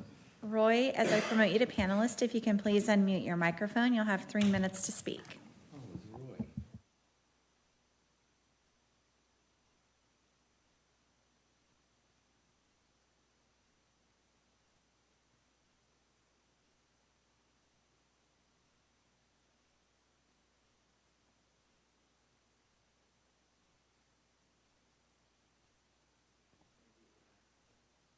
His hand is still up. I can allow him to talk as an attendee if you'd like. Oh. Roy, I've unmuted your microphone. You'll have 3 minutes to speak. Can you hear me? Yes, please go ahead. Okay, thanks. I'll be Kurt. I just joined or came here a few minutes ago. Anyway, actually, this is relative to the last discussion, if I may, just a couple of quick points on the long discussion you just had. And that kind of when it kind of dropped in. And the big picture in my mind, which I didn't hear any really comment, and that is that there's a couple of concepts, and I'd like to see a clinical, discussion about the budget and needs. And to back up, one of the primary principle of economics is scarcity. And because of scarcity of resources, whatever those resources are going to be, choices have to be made. And so that's critical to just have that understanding. Number two is that once you get into scarcity, and then knowing scarcity, we all know there's scarcity there. Hey, I only have $10, but I want to buy $15 worth of stuff. Well, you're going to have to make some choices with that $10. The other concept that I didn't hear was the element of priorities. There was a number of things. I heard trucks are needed, this is needed, that is needed. Well, what are these? Identify them. Put them on the table. All right? Identify them. And so you get these 10, 15 things, whatever they might be. And then once they've identified, rank them. Rank them, so that you have a ranking of these things. They can't all be high priority, number one, and if they are, again, economic scarcity comes into the conversation, okay, in the decision-making process. And then the other thing, also, I didn't hear anything about risk analysis. What's at risk? So if you got 10 things you want to do, and you're thinking they're all good, they're all high priority, each department, oh, I need trucks, I need whatever I need, whatever the need happens to be. Well, that's good, but they're all competing needs based on the limited resources, based on the scarcity of resources, decisions have to be made. So rank them, do a risk analysis. Once you know them and you've ranked them, then conduct a risk analysis. And then, what is the penalty? Whatever that penalty is going to be, financial, governmental, whatever, make decisions based on a risk analysis. So rather than, I keep hearing the word conversation, we need to have a conversation. You can have conversation forever and not get clinical about making hard decisions. So I offer that to you, the council, to think about that. All right, and I'll stop at that. Thank you. Thank you.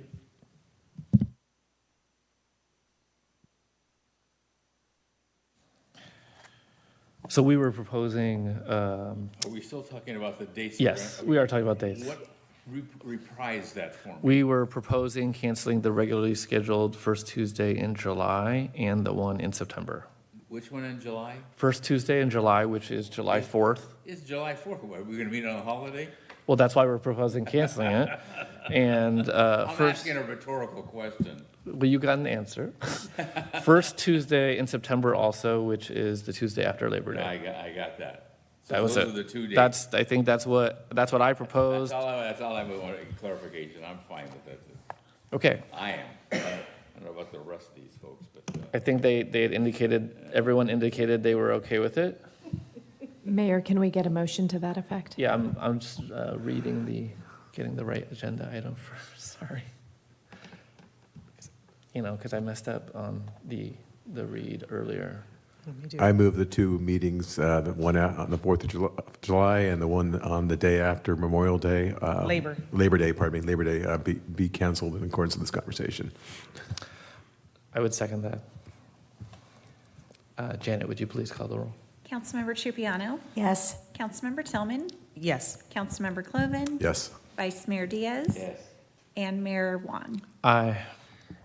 Okay, with that item is closed, and we move on to council items. This is council requests for future meetings. Does anyone have anything that they would like to request?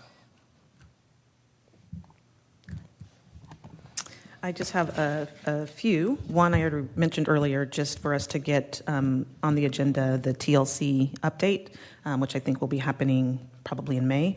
I would also request a Concert in the Grove update from, and maybe you guys will do that in your report out, but would like to know what the dates are, the concert dates. Usually in the past, we've had to approve what they were, and so I'm just curious how that's going, if we can get an update. And then also for the July 4th parade, I know that that's now a city event, and wanted to find out from staff more on who's working on that and how that's going, how that planning's going. You, the look, you guys should see the look that he just looked up and gave me. Yes, I just wanted to touch base with staff on that, if you guys can add that to the agenda. I mentioned it earlier, but also want to discuss the other special agreements that we have with other entities within the city.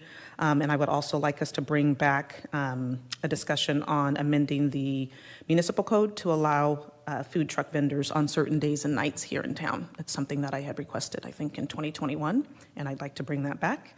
That's it.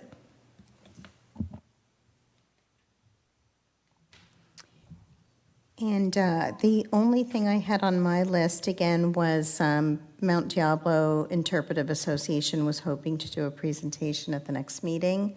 So I don't know if that's still okay.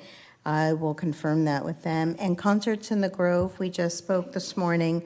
We're going to have our next meeting April 18th. I said that again, 19th. I don't know why I keep saying the 18th, April 19th. Just to accommodate vacation schedules. But our first concert is May 13th through September 16th. And I will have a flyer by the end of the week. And we will start getting the information posted on the city website shortly.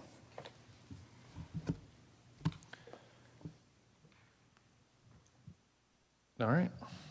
Thank you. That would, I will close item 11 and move on to council reports. Kim, did you want to kick us off? Mine is very brief. League of Cal Cities. I was there with Councilmember Tillman on March 23rd. There was a discussion with Senator Glazier, Assemblymember Lee, and Ortega. Very interesting discussion about our regional issues. We had a budget and audit meeting. We reviewed a lot of contractual obligations that the city has, literally going through 48 contracts, and there'll be additional discussion around that. I was at the CBCA Mixer on Thursday night, which was a lot of fun. I also wanted to say, I don't know if anybody stopped by Sip and Shop up at Oakhurst on Saturday, but it was the first time event. They did a terrific job, and they had a lot of local Clayton businesses participating. I also went to see Mousetrap in the afternoon, if anybody cares. It was terrific. And Concerts in the Grove, I told you already, our next meeting is April 19th at 3 p.m. That's it.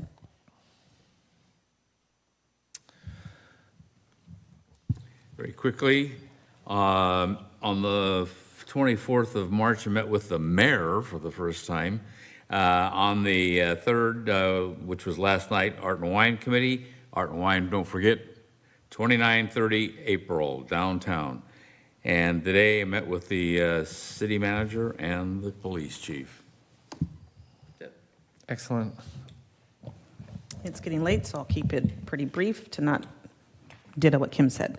At the Cal Cities East Bay Division legislative dinner, attended the elected women's luncheon on the 24th, 26th, had a Clayton Pride budget meeting, had meetings with our city manager, also attended the CBC Mixer, and last evening had the Art and Wine meeting. And then I also met with several community members regarding the CBCA termination of the master agreement, and they were asking how come we weren't looking holistically at all of the agreements, which hence my request. And that's my report. I really enjoyed the CBCA Mixer last Thursday at the Clayton Valley Presbyterian Church. There were 86 people there. It was packed, and a great conversation, good vibe. It was great to be around Claytonians, and just enjoyed that. The Art and Wine Committee meeting was last night. I'm really looking forward to it. The committee rocks, and it's going to be a great production this year.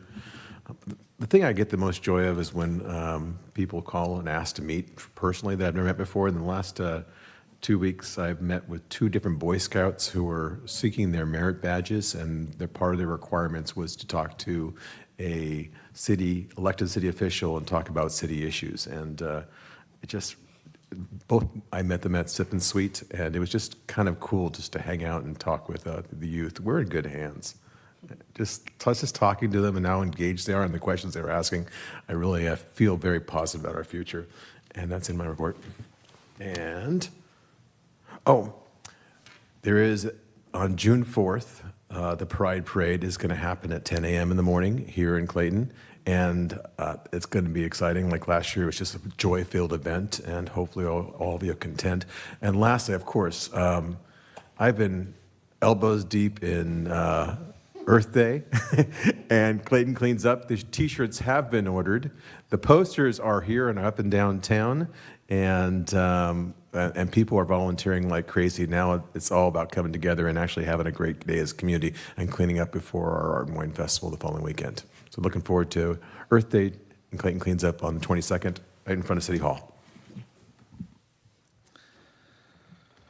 For me, I think there have been several conversations regarding the climate tech thing that we had talked about earlier this evening. The Budget and Audit Committee obviously met, and that was another discussion. And then I've had quite a few conversations regarding the GAD as follow-ups to our prior meeting. I think that there's a lot of substance there, so I was trying to kind of piece together some of the fact pattern on the GAD. So that was took some time there. And then also, I fielded a number of various phone calls this last go-round. So that is the end of my report. And with that, we are adjourned. It is 10:33.